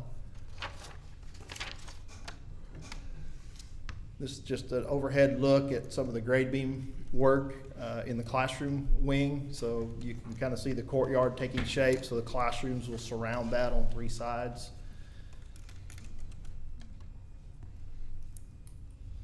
And this is just a direct overhead view of the storm shelters. We have walls going up there. The slab you see with nothing happening on it, that's the fine arts areas, all the band areas. Here we've got our turf field being installed. So again, just get it done so that we don't have to worry about completing on time later. This will be out of the construction area. So we've got all of the underground in at this stage. We plan to head even for some future things, thinking about elementary that will come on board, and what do we need to put in the ground now so we're not having to go back and dig through that landscape or get under that drive. So that's all been in. So this area will complete the fence, and it should be pretty much out of the construction zone for the duration as soon as they complete that. This shot is, this is our 2 tennis courts, or our 2 tennis court pads. It's actually 8 courts, I believe is what we have. But it's 2 separate post-tension foundations. So this is the select fill going in for those 2 foundations. And here's some of the field events and equipment you can see from the road. We've got some soccer goals sitting there that are going to get moved back out of the way and stored. Harder to see is the discus and shot put cages, which are also there. So we should see some steel erection begin in the next week or two. It has started to arrive on site. They're going to start in Area C for us is where they're going to start. So it's the administration wing. There's some detail where they have to tie in some steel supported by masonry, so the masonry's got to get up first, and so that's kind of why they're starting in a more non-critical area first, which C is the administration area, but that's due to the structural design we've got. The gym roof is going to go on. Area F is our storm shelter, so that'll be a concrete roof. So once they get those walls up, we'll set the beams, and then they have to actually form and pour a concrete roof on that. All our fire lane and parking is now complete at this time, and so we're going to continue working grade beams and slabs, and then we'll be starting on the irrigation on that front half where all the athletics are, and eventually get that planted. I hope by the end of the summer that's all planted, so it'll look better from the road. But again, if the question would arise, we can get it done now. We're going to get it done and get it in so that we're not struggling at the end. So that's why the landscape at the front is going to go ahead and go in. And that will include the tree buffer along the road that we had to put in. So some of the key milestones that we're still tracking right now, I haven't developed this list, but now that we're getting into the building itself beyond foundations, we'll start to fill this out and get some power milestones in here, roof dry-in milestones, things like that on here. But we are still on track for completion in summer 26, and we're trying to figure out ways that we can get in sooner than July. So hopefully we've got furniture coming in May or June is the target. So we kind of get all that in place before we start trying to move teachers and staff in there. We're still looking at November for the stadium? Yes, we're still tracking November, but we are looking to see how we can improve that date as well, to see how soon we can get in there. Looking to try to get some games in there this year still, pre-playoff games hopefully. Gotcha. Okay. And then just one more note on Elementary 5. We were at Town Council last night, and we did get a site plan approved on that, so we're continuing to move forward on that with our next submissions to the town. Should have some more information for you next month on that. Good deal. Excellent. Thank you, Jeff. Thank you. Thank you. All right. A few things to share. It's that time of year, right? Always something exciting to share. Okay, so I want to celebrate Argyle High School teacher Melissa Carpenter. She's our theater teacher, and she was recently nominated for the 2024-25 Betty Lynn Buckley Award for Outstanding Educator. And that's just a prestigious honor recognizing excellence in high school theater education. So very proud of Mrs. Carpenter on that, and looking forward to the outcome of all that. But she was nominated for that. And then you've heard this name once before, but it's time to celebrate Zoe Bucchio again. So you remember she was a state swim qualifier. She's also very artistic, and she had her art as part of a contest with Congressman Gill's district in Flower Mound. And she won. Search Within Finding Self was named the Texas Choice winner. So congratulations to Zoe, and it will be displayed in his district office in Flower Mound for a good while. So huge honor for Zoe. We're very proud of her. Celebrating Argyle High School 2025 class Val and Sal. So Maddie Eccles and Cameron Bernard were named Val and Sal, and so we're very excited about celebrating them and at graduation along with all their peers. But I'm very proud of Maddie and Cameron on that. It's a huge accomplishment to graduate number 1 and number 2. So congratulations.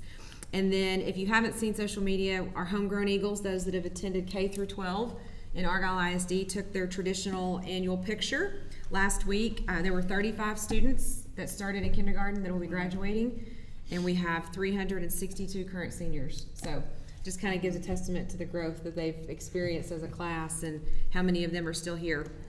Argyle, I know somebody mentioned a while ago that Miss Knowles, Miss Lumsden mentioned Miss Knowles was on her way to Lubbock. She is out there for one act play to compete, and then we also have UIL regionals at the end of the week out there. So a lot of students traveling back and forth to Lubbock, so I want to continue to keep them in our prayers as they're on the roads and away from home. Mr. Slayton, I know you got to go to Special Olympics last week. I did. You were over in South Lake for that, and I know that they were competing at the highest level and doing an incredible job, so thank you for attending. I got to go over today. Mr. Heron and I actually went over to Jane Russman, and we got to see the Unified Champions School Field Day for our EXI kids, which are our early childhood special needs students, and that was incredible. They were competing in their own Special Olympics, if you will. They had the student council from JRE was helping assist. They had other pre-K peers in the room. It was a lot of fun. Laughter, teamwork, and lots of children just having a great time. So really appreciated the invitation from Miss Katie over there, and she had us come over, but really proud of our Special Olympics program. And then we also got to celebrate Bus Driver and Transportation Appreciation today. Eagle Partners provided crumble cookies to all of our bus drivers. So Ms. Stewart went over and was able to share sweet treats with them, and we got a good picture before they headed out on their afternoon routes. They are obviously the first face many of our students see, and sometimes the last face our students see every day from the district. So very, very important members of our family. And then we celebrated 2 Soaring Star Award winners this month. Katie Hayden, Assistant Principal at Argyle South. Mr. Westrom, I know you've had the chance to get to know Ms. Hayden through legislative advocacy, and she was nominated by peers. Mr. Orlowski was one of the ones that nominated her, in fact. And then also Michael DeLong out of our transportation department. So we went over and celebrated him. He has done an incredible job this year helping lead the transportation bus drivers. We have 4 state track qualifiers headed to Austin. Softball begins playoff this week. They're playing Brewer in a best-of-3 series starting Thursday. Boys golf was district champs, 4th at regionals. We had 2 girls golfers at regionals, and then we inducted 177 new NHS inductees at the Hart High School this week. So lots going on across the district. Again, back to academics and extracurriculars. You've got all of it right there wrapped up. Just a few district news. Early voting started today. I know that it's been reported that we had 283 early voters in the district. And so that opened today 8 to 5 through Saturday, and then Sunday I think is 11 to 5, and then Monday and Tuesday of next week 7 to 7. And then it'll be election day. So we have 4 different polls here in the area, just here in our district community. I want to thank Pogue and BLK for sponsoring our beam signing, our commemorative ceremony we had last week. I think maybe we talked about you not being there and you'd have to get the renderings. Is that correct? Is that what was said a while ago? Where were you? Yeah. We'll make sure you see those pictures. I'll get there. I'll get there eventually. We did have a great time. Lots of kids signing the beam. We had not even soon-to-be Eagles. We had little Eagles. We had them all ages there to sign the beam, and so that'll be exciting to see that hoisted when it's time to go up and for them to leave their mark. So that was great. Excited about graduation. It is Sunday, May 18th, so that is coming up quickly at 6 o'clock at UNT. And then, Ms. Stewart, if Mr. Hawks, do you need just put it on his calendar. You might want to put that in your calendar. Yeah. Sunday, the 18th, 6 o'clock. And Ms. Stewart, would you give just a brief? I think Mr. Orlowski did a pretty good job. Would you like to add anything on the legislative update? I agree. I think He did a phenomenal phenomenal job. Again, he might be working on his own campaign slogan at this point. The only thing I would like to add is, some of the wording that was in the original House Bill 2, we were worried about how that would negatively impact our district, and there was an amendment that was added to House Bill 2 that retained the hold harmless that I felt like would help our district out. It would take the negative impact that we felt out of the bill out of there. So, we're hopeful right now. It's on its way to the Senate, and we'll just have to see what they do with it. That's right. Right now, the House and Senate are still very far apart on their school finance and how they see funding schools. And, the end of the session is coming up quickly. Yep. Okay. Well, I'll add this. This is Dr. Carpenter's report. Yes, I will. Go right ahead. I'm done. Here's what I want people to understand. Everything's Josh. It's not all bad. I mean, in the sense that House Bill 2, if the Senate doesn't whittle it down, we should anticipate that there'll be more funding for public education. I think in some of the runs, and a run is something like, they draft these big bills and then they give you a run and they tell you what they think Argyle's going to get out of that bill. I think they do it for every district. And what we saw was pretty good. I mean, right now we're probably hovering somewhere in the low to mid 9,000 per student funding. It looks like in this bill you may be able to get to 10,000 or low tens. But I want people to know one of the frustrating things of sitting in a board position like this is, the state is maybe in this bill will get us to $10,000 per student funding. And that's with the weights. That's not basic allotment increase from 6160 to 10. Yeah, and so that's with all that, and so, but they did find the courage to give $10,000 in education savings accounts or vouchers. And so, what's frustrating about that is because we tried so hard, and I do think we made some effort, and I do think our efforts are not lost. I do think change is coming in future sessions, is that they're going to give $10,000 to private schools with no attendance requirements. We only get a percentage of that, and we tried to change and level that playing field and promote things that said, hey, you should fund us on enrollment too. It shouldn't be based on attendance, because we staff, we hire, we build, purchase materials based on enrollment, and so you should level that playing field. So there's where some of my frustration still lies, is the fact that there is no attendance requirement with a voucher or education savings account. There is no safety requirement. They don't have to hire. I mean, they want to tell you safety is paramount, and every school's got to have armed security, and we've been doing that for a long time. But I guess if you go to a private school, there's no requirement. They'll give you $10,000, and you don't have to spend any money on safety. You don't have to spend any money on any certain curriculum. And so there's still some unfairness in what's going on. And I hope in time that we can level the playing field. They don't have to teach and give a STAR testing or accountability. They don't have technology requirements. They don't have to accept special education or provide that. So no first report either. No financial integrity reports. No, none of that. So I mean, we got a long way to go. And I do think with Mr. Orlowski and Ms. Hayden and Ms. Fairchild and you, Dr. Carpenter, and Liz leading the way, I do think that the advocacy is, or the communication of what our challenges are real, and some of the changes that can be made would be extremely beneficial. Funding on enrollment. Either fund your mandates, fund your safety mandate, fund your technology mandate, fund your SPED mandate, or do away with them. When they say fully fund education, well, you fully fund education by funding on enrollment and funding your mandates or eliminating. It's got to be one or the other. So that's where I'm at. Thank you. Thank you. Thank you, Dr. Carpenter. You're welcome. Thank you for finishing that up. Be a closer. Okay. All right, we'll go on to information only. We have math curriculum. Dr. Jordan, talking about curriculum, here we go.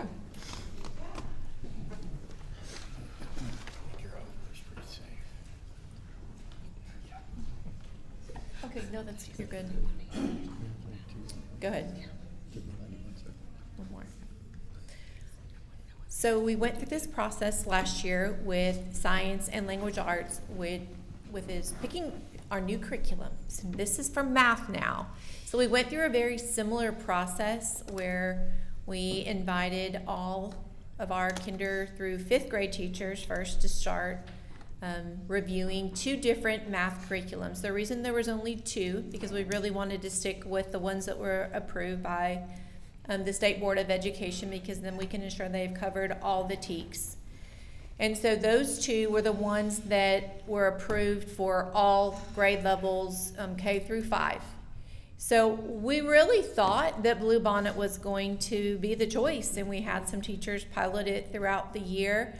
But when it came down to it, they picked STEM scopes. You can go to the next slide. And you can see, here's the vote there.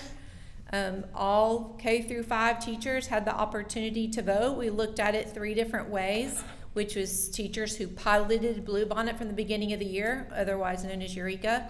Those that didn't, that just went to the 2 presentations, and those that at least logged in and tried both of them with their class. And no matter how you looked at it, STEM Scopes was the winner. So STEM Scopes is the way we're going. Same opportunity for our secondary teachers. There were 3 choices that were approved, and so they looked at all 3 STEM Scopes, Bluebonnet, Carnegie, and Agile Minds. Agile Minds was the winner. You can go to the next one. 100% of the teachers chose Agile Minds. So that will be our secondary adoption. So going back to STEM scopes, you can see that it received a 100% rating from TEA. It does qualify for the $40 per student funding from TEA. Customer service has been great, and we couldn't say that for every single publisher that we work with, but that's good because when our teachers need help, we need them to be responsive. Agile Minds, same thing, 100% rating from TEA, great customer service, also qualifies for the $40. So what's included for STEM scopes? Student workbooks for that paper pencil part, manipulative kits for hands-on materials for every classroom. There's also digital logins so that teachers can print out things that they need for their students. We have fluency kits, 1 per grade level. That's more of our, it's not something that's needed every day for every single student, it's a supplement. And then the foundational kits, also 1 per grade level because that's more of our intervention. They do provide 80 hours of professional development for our staff to get them accustomed to using the program. And that's throughout the year. For Agile Minds, also the paper pencil part with the student workbooks, the teacher manuals, the digital access, the question bank, and professional development. So the $40 has been collecting for the last 2 years. So we actually have $411,480 in our account because that's for the last 2 years. So we weren't able to use it last year, but we banked it. So now that there is an approved list, which we received that in December. Once we got the approved list, we were able to move forward. And so if you go to the next one, you can kind of see what the subscription looks like. It's actually a little bit less than the HMH, so you can see how it's broken down. So the cost per year is there. So we can use the $216,736.47 from the one account. That's the $40 per student that we bank. And then there's the EMAT, the $29,832.75. That's a separate account that we get. It doesn't, none of this comes out of our bottom line from LIBS. This is a separate account of money that we have just for resources. We expect to get about $1.6 million to last 2 years. So of that $1.6 million, part of it will be for this. The reason for that is why it's not included in the $40 per student is because we have those advanced math classes for starting in 5th grade. And there is no curriculum for that combines those. And so it's been on our teachers to have to create something, and that's a tremendous amount of work for them. However, Agile Minds does have one, but it doesn't qualify for the $40 because it's a combination of 2 different things. It's not on the approved list because it's not just 1 grade level. So that's why part of the money, or it's coming out of 2 separate accounts for that reason. Do you have any questions on that before I move on? No, but that absolutely makes no sense. I understand it, but it makes no sense. Yeah, well. Unfortunately. So going back to House Bill 1605, if you'll go back one, there we go. Just kind of the review of the $80 that we have banked for the last 2 years.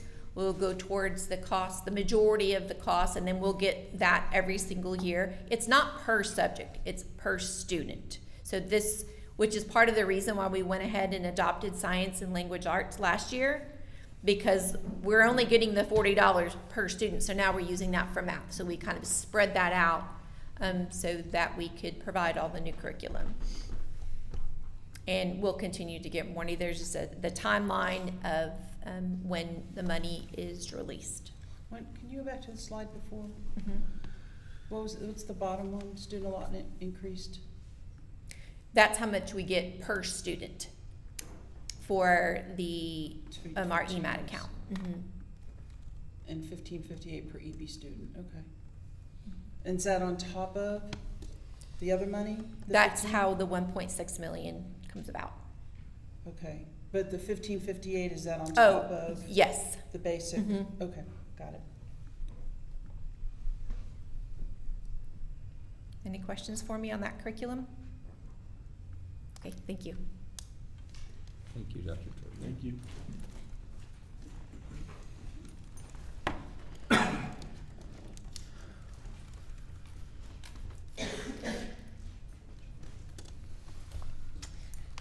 Okay, you're gonna hear a theme on my agenda items tonight. They're all over the $100,000 limit. So this first one, for information only, is for purchase of computers.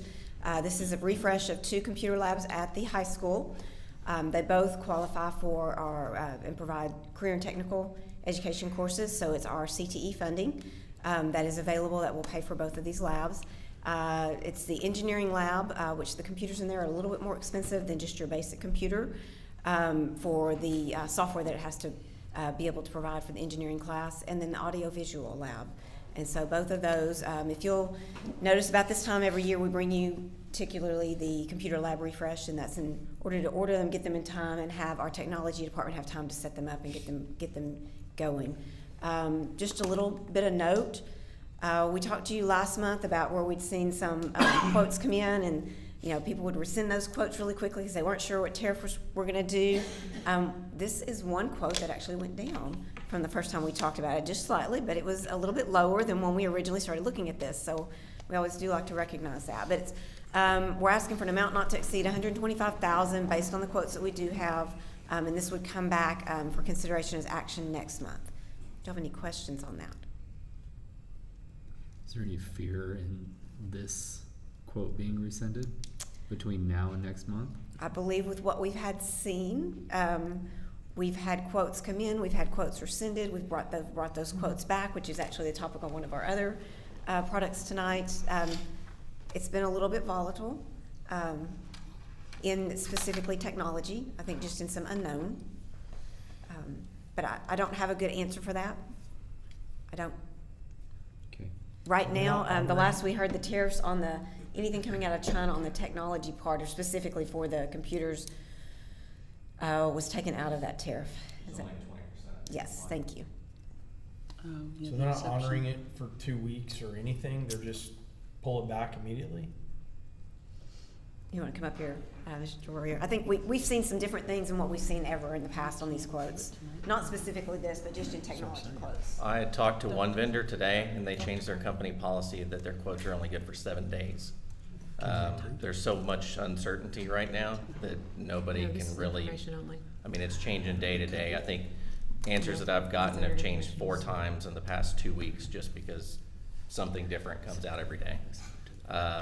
There is the exception on computers, phones, and something else right now on China, but again, there is still a 20% being applied. Some of the vendors are just choosing to eat that with what stock that they have in the US now, or balance between increasing, in US stock with what they think is gonna cost, so that they can kind of charge a little bit higher price for what's here, but not charge so much for what's gonna be coming in, try to meet that balance. But there's no company that I've talked to that has a very good confidence level on what's gonna happen day to day.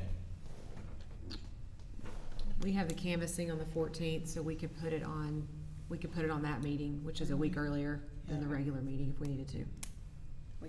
We can be Can we ready to also bring it just back. approve a not to exceed number, and when it comes in, you snap it if we think it's the right number?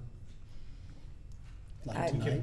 Not Yeah, tonight. we It's just not can't do it information tonight. only tonight. No, not tonight, but Yes. before the 14th. I mean, if tariffs are gonna continue to be a topic, it's something that we could,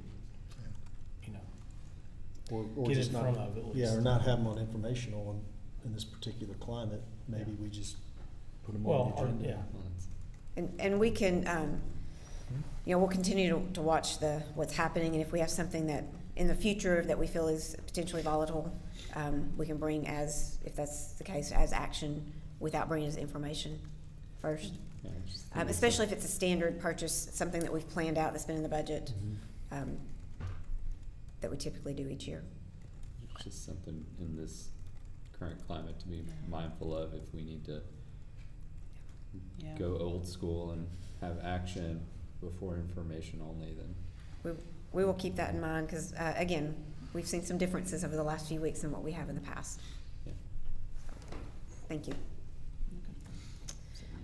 All right, on the next item, I do have some people here to answer questions on this one. This is going to be the transportation software. So we've got Tommy Ledford and Brady Pell. We've got Michael Lemish, and we've got Greg Warrior. So about 3 years ago, we went through a process of updating some transportation software. We thought we were getting a full package in that. We did not. So what we've had since then for those 3 years was not the fully functioning software that we thought we were getting at that point in time. So last spring, Mr. Leffler and I started discussing this and looking at this, and I gave him the directive to begin researching, finding out, knowing that our 3 years was up, finding out what it would take to get this software up to the state that we thought it should be in. And so he brought in the help of Mr. Royer and his team. They've done quite a bit of work on this as well, because we felt that was what was lacking before, was the technology aspect of this. Of course, Brady Bell's been involved in this.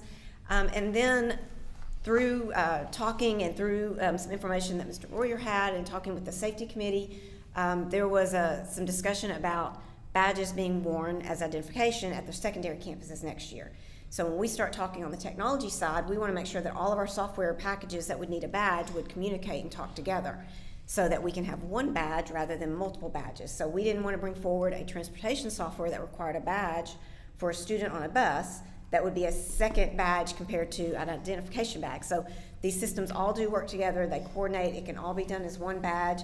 It also can work with our student nutrition software so that that badge can be utilized in this when they're going to buy lunches or breakfasts and things of that nature, both in the elementary and in the secondary. But I would like to give Mr. Ledford some time to talk to you about what this software actually does and the need in the transportation department for that software.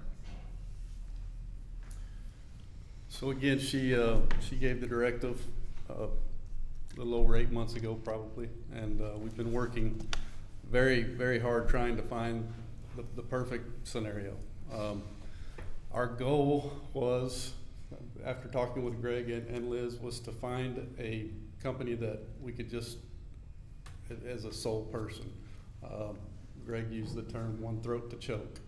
So that if we could have just found the one company, it would have been a lot better, because right now we have 3 different companies that do just a portion of this software.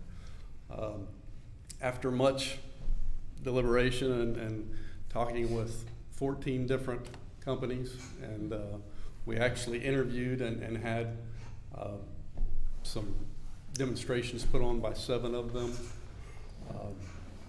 We come down to 2, and it was between 2 of them, and we were trying so hard to go with just one, but they just don't offer the best of both worlds. So most of them are either really good at routing or really good at everything else. And so we found, in our opinion, the best of each one of them. So we're going to go with 2 of them.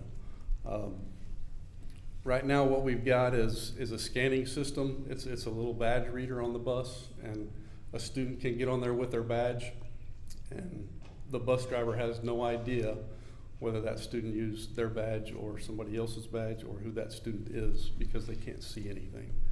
So what the software does is it provides a tablet, and every bus is outfitted with a tablet. When a student scans on the bus, the driver can see a picture of that student.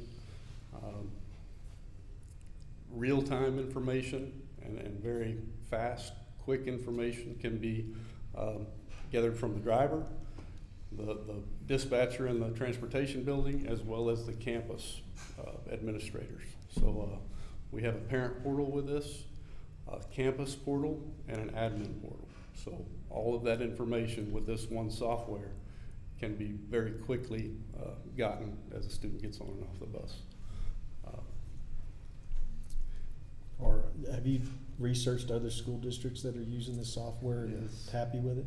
For sure. So there are 27 school districts that use the Smart Tag, and then there are 14 that use what we call Transact. It's easy routing. No school that we've talked to uses one by themselves. Correct. We've talked to Brazosport, we've talked to we've gone and visited with them.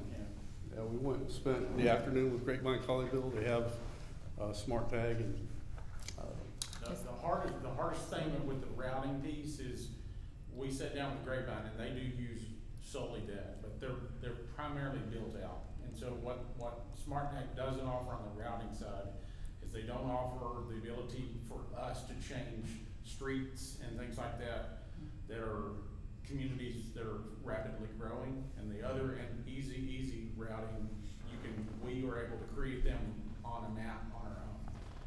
The smart tag is, we think, is by far the greatest in everything else except for the routing, and the guy has even told us, you know, we're trying to improve routing, but their process is you tell them we need this street added, and then they work with their team to get it added versus us being able to add it when we need it. I mean, but my ignorance, I guess, but I mean, a bus route's a bus route. I mean, how much routing help do they need if they're running the same route?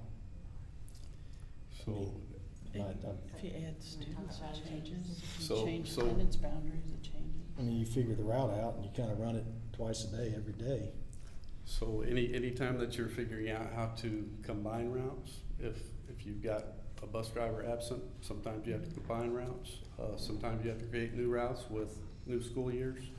You can lasso a certain group of area on a map, and it'll route those kids for you. So instead of you having to go in there and individually inputting each one of those into the computer and figure that out. But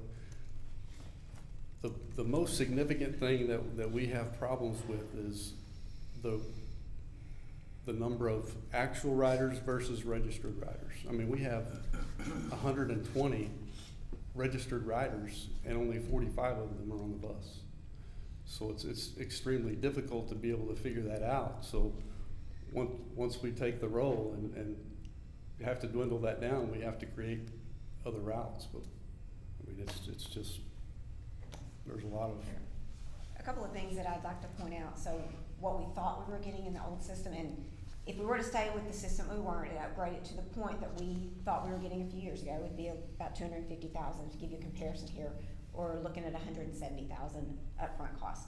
You know, there's annual costs with any software that you go with, and we compared those as well. But think about, we have our bus drivers using our buses. They can't use a cell phone, right? They can't be looking at a piece of paper. They do not have navigation.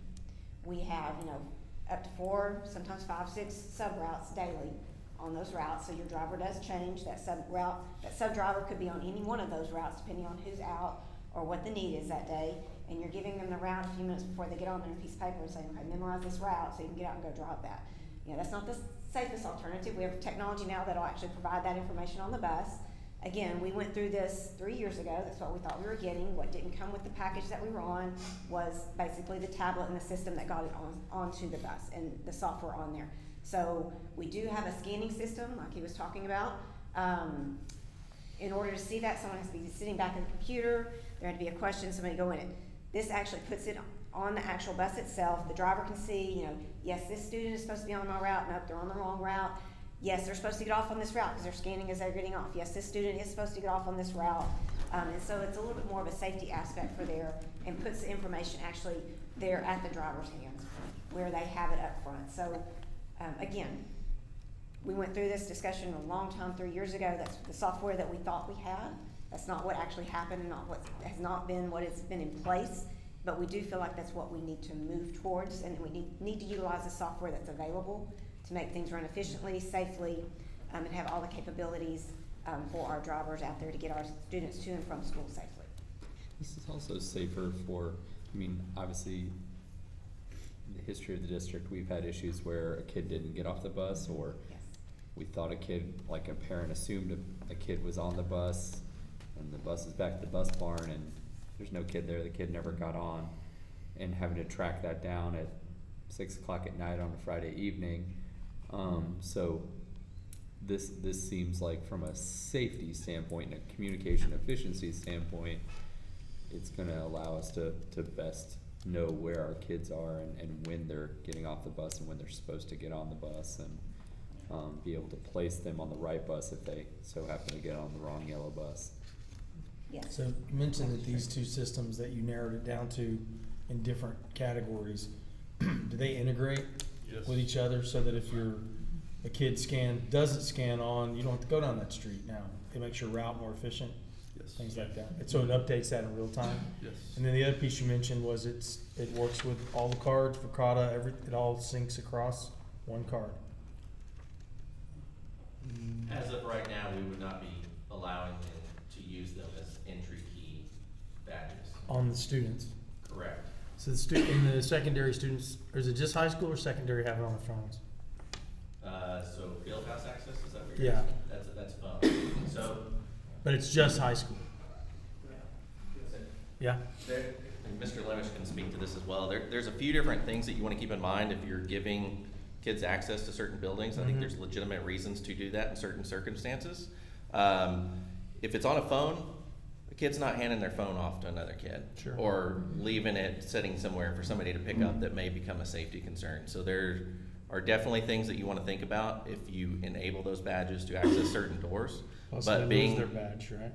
being that they are RFID cards, should the situation arise to where we want to do that and we feel that it is a safe situation, we can. Yeah, I'm not suggesting that it is, right? But you just mentioned it worked. You said the card would work, serve dual purposes. So I get scanning on the bus. Correct. It serves as their ID if we're making secondary now, wear them next year, right? That's what I heard. Yeah. So if we're gonna stay with just Verkada on certain students accessing across the parking lot at the high school, that makes sense. I don't think I would go, my point was, I don't think I would give students Verkada access on a card, because if they lose it, probably not gonna come tell you they lost it, number one, and now it's out there floating around, and anybody can get in. Correct. But it does integrate with the child nutrition software. Depending on the types of scanners that they have, it can For either their read a lunch or- printed barcode Okay. that translates to the student ID, so you get out of that situation where a student doesn't know another student's ID and they're trying to pay for another kid's lunch or whatever. You completely get away from that situation, so financially you're in a better situation. But depending on the software, what it supports, some of them support RFID readers or barcodes that just read the printed barcode on the badge. So either way, it does work and integrates with those And systems. how long's the contract? So it's year to year, but the good thing with Smart Tag is after 3 years, they give us new tablets with no cost. So if we do only use them for 1 year, we don't get that advantage of getting those new tablets after 3 years. Can you? But there's no change in cost. Can you lock in a rate if you commit to longer term? We haven't asked that question. I mean, a lot of them now let you lock in a rate for multiple years, but still pay year to year. But by committing to, on paper, a 5-year contract, you lock in the rate today. Because if you go year to year, I guarantee it's written in there somewhere that you're subject to 5-6% a year increase. Right. But counter to that, we've been stuck in a system for 3 years that was not functional. Yeah, and I don't know that have it we makes. evaluated with confidence?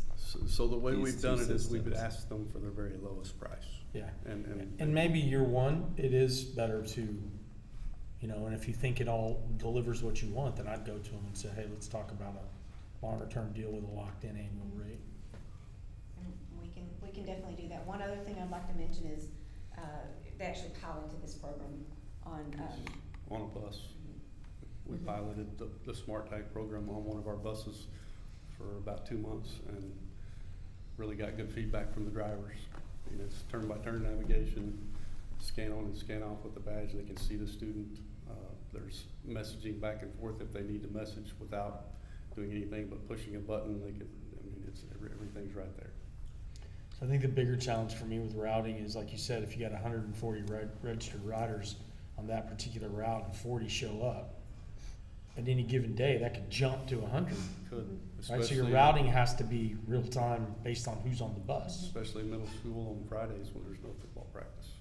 Yeah. and so one change that's already been made for this year is in, you wanna talk about? Brady's done this. Yeah, so trying to tackle that very problem, like our student enrollment form only gave a checkbox. And so it was a checkbox to sign up for transportation, but it was also a checkbox for, because it also stated field trips, and it was basically the release for field trips or any kind of transportation, and, you know, whether that's athletics or field trips or anything. So we've separated those forms, and so now you're just picking bus, where the next one you're picking field trips, and then that's where you do the agreement that you're gonna abide by the policies for the district. But then if you select bus, then there's a drop down that we can run reports of cumulative that tells us, do you wanna ride AM, PM, only AM, once a week? And so that will give us more data that we've never had, to kind of prepare for the routing disparity, so to say. And then, you know, from a building principal standpoint, you know, some of the stuff that Mr. Slayton was talking about, you know, it's hard, it's really hard to know, you know, if a parent is, you know, they thought they were picking their kid up in car line, but that kid got on the bus, you know, us trying to figure out who is where and calling dispatch, they're calling the buses, and then the buses, you know, there's 40, 50 buses, and so they're trying to communicate who's, that whole process can be sped up astronomically, because now, as a building principal, I can just log in and see if Johnny got on the bus. And I can immediately tell that parent who's up in R, you know, I get that they're heightened because they don't know where their kid is, so I can immediately diffuse their emotions of knowing where their child is. And so, you know, and then the program also, you know, as soon as they scan, if they, you know, a little kid gets on the wrong bus by accident, if they scan in, it turns red and says, you're on the wrong bus. This is your route. So the driver can immediately tell. But there's a lot of functionality that will improve safety for our transportation department. About 9 years ago, as a campus principal, we implemented Smart Tag, and it's still, that district still has Smart Tag. They're very pleased with it. I mean, it was great, because there were times when we had students, you know, you were trying to find them, and it was a quick, you know, way to look them up. I think if you looked at most of the districts around us, you would find that they have some form of fully functioning system. I feel like we're operating a little bit behind at that at this point, and so this is our attempt to catch us up and get this department where it needs to be. So when you say the last time, 3 years ago, that you ultimately didn't get what you ordered, how did you know this time that whatever happened last time isn't gonna happen again? Well, Or that's something where we've close brought to in it? everybody to look at it beyond just, Okay. you know, if you ask a department that their expertise may not be in the software, it may not be in the technology. So we've, you know, asked our technology department.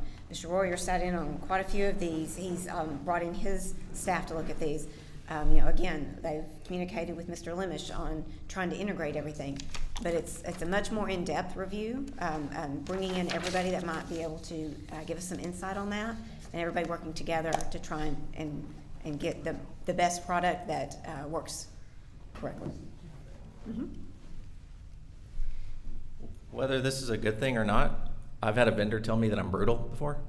And you can ask Tommy, I had tons of questions for these people. And dealing with all the companies that I've ever dealt with on technology, it's interesting to me that the Smart Tag rep that came out, he's probably the best vendor, not even being a technology vendor, that I've ever interacted with. And he could answer every single question that I asked him. It wasn't, let me check in, you know, let me check into that. I'll get you an answer. Let me get back to you on that. So I was thoroughly impressed with the Smart Tag vendor and him being able to answer every single thing that I asked him. So I feel very confident in the Smart Tag side as well. And we looked at Transact. You can almost look at these companies. As soon as you look at their user interface, you can tell, is this an up-to-date company or are they operating 10 years ago? And both of these companies are just really on top of things, so I feel very good about them. Well, and I appreciate that you all were involved in it.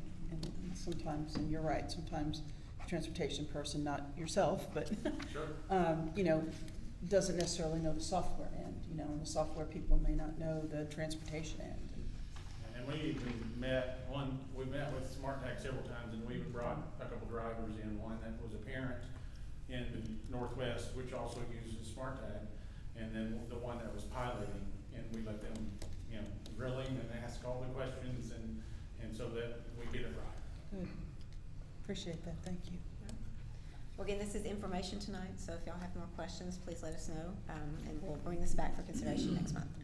Thank you. Thank you. Thank you. All right, that concludes our information-only portion of tonight's meeting. We're going to move into action. All right, I will entertain a motion to approve action item 11B as presented. This was an executive session. So moved. Dr. McDade, motion to approve. Do I have a second? Second. Mr. Matthew Slate with a second. Any further discussion? All in favor say aye. Aye. Any opposed? All right, thank you. So I should have just stayed up here, I didn't know. Creep back. All right, this one we did talk about last month. This is the Chromebook purchase. This is the one-to-one devices that our bond was successful for last year, and this is for the refresh. And we have had some differences in quotes on what's happened on this one. I would like Mr. Warrior to come up and talk to you just briefly about what's happened with quotes since last month on this one. So this is kind of what I was going into previously. So we got quotes, everything was great. The whole tariff thing started happening. Dell immediately rescinded our quote. Here's our new prices. Acer held strong for the time being. We got more tariffs, and then they started kind of putting on the brakes. Let's see what's going on here. We did get clarification that as of right now, those tariffs are not being applied above the 20% for the computers. So I feel we're good there. It's my best understanding. They haven't come out and said it completely, but the way I understand it is Acer is eating part of that to make this deal in good faith, get back in this district. So I feel really good about them. And I just trust them as a vendor right now. I will say when we previously had Acer, definitely 5+ years ago, maybe 7, 8 years ago, the same rep is still there in his position and is our rep at Argyle. And that's kind of reassuring because with a lot of these big companies, I get a new rep every year. I never get to build relationships.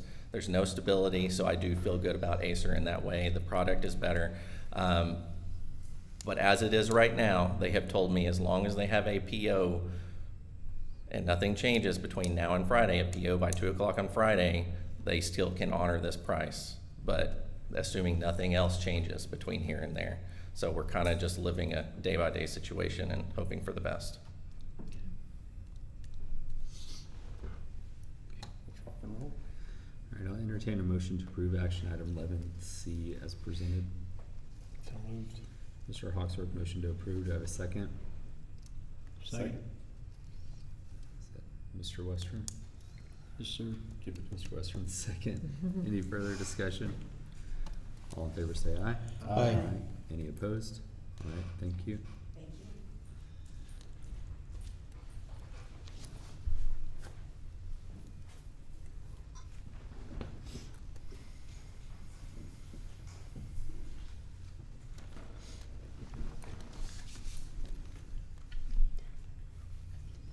This is TASB Update 124, which was presented to you last month as information only. It also includes a change to DEC local, which is a local policy that we have adapted with a couple of highlights, and I'll just mention those again. For DEC local, we have added a bereavement leave policy and an additional paid local leave day, in addition to the 5 that we already have. Awesome.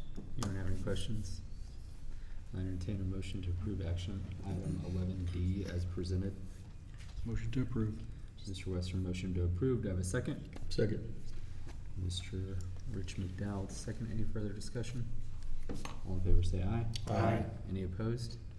All right, thank you.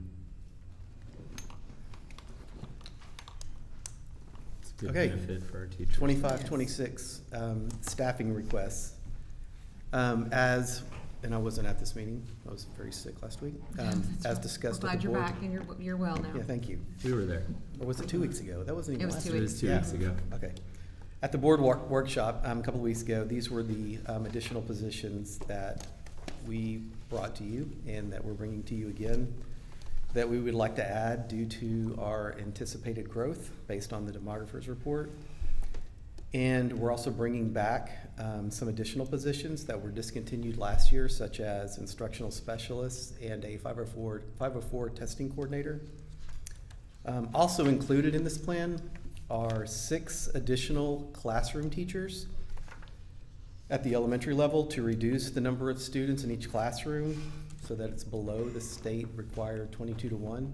Without the 6, based on the report right now, we will still be below 22-1, but we are trying to move that number even lower for potential growth that has happened over the years. I mean, I just got an email while I was sitting over here about, from one of the campuses, I won't mention you, how they're concerned about this may not be enough. So this is our initial plan to you. As funding is finalized and the budget is finalized, we are going to have to adjust based on money and also based on number of students that are enrolled. And so we will continually evaluate the staffing plan. This is just to get us an initial start. Got some questions for you? Yeah, Sure. I do too. Good one. So I understand this is a 3.2 million rough commitment in the budget in terms of staff. Is that right? Yes.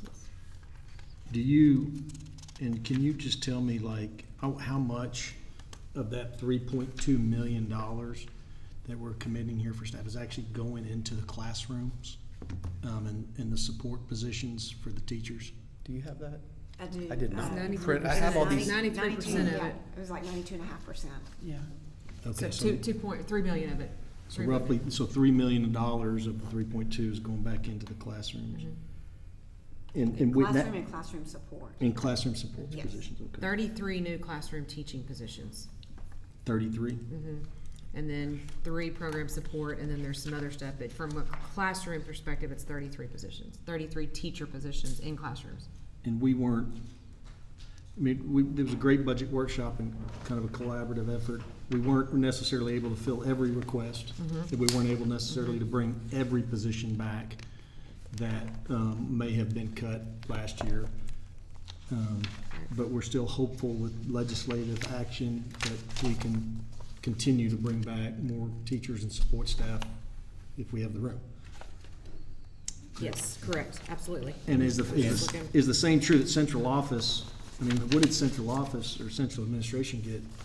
I mean, did they get positions filled So, this oh, go ahead. For No, this go ahead. current year Yeah. or for next year? for next year? For next year, we are, we'd be returning to bringing back a 504 district testing coordinator and adding a much-needed HR specialist. And are there other needs that central office have that are not being filled? There's an There- accountant position that we haven't filled, that we've Right. left vacant. So yes, the accountant position we don't have bringing back.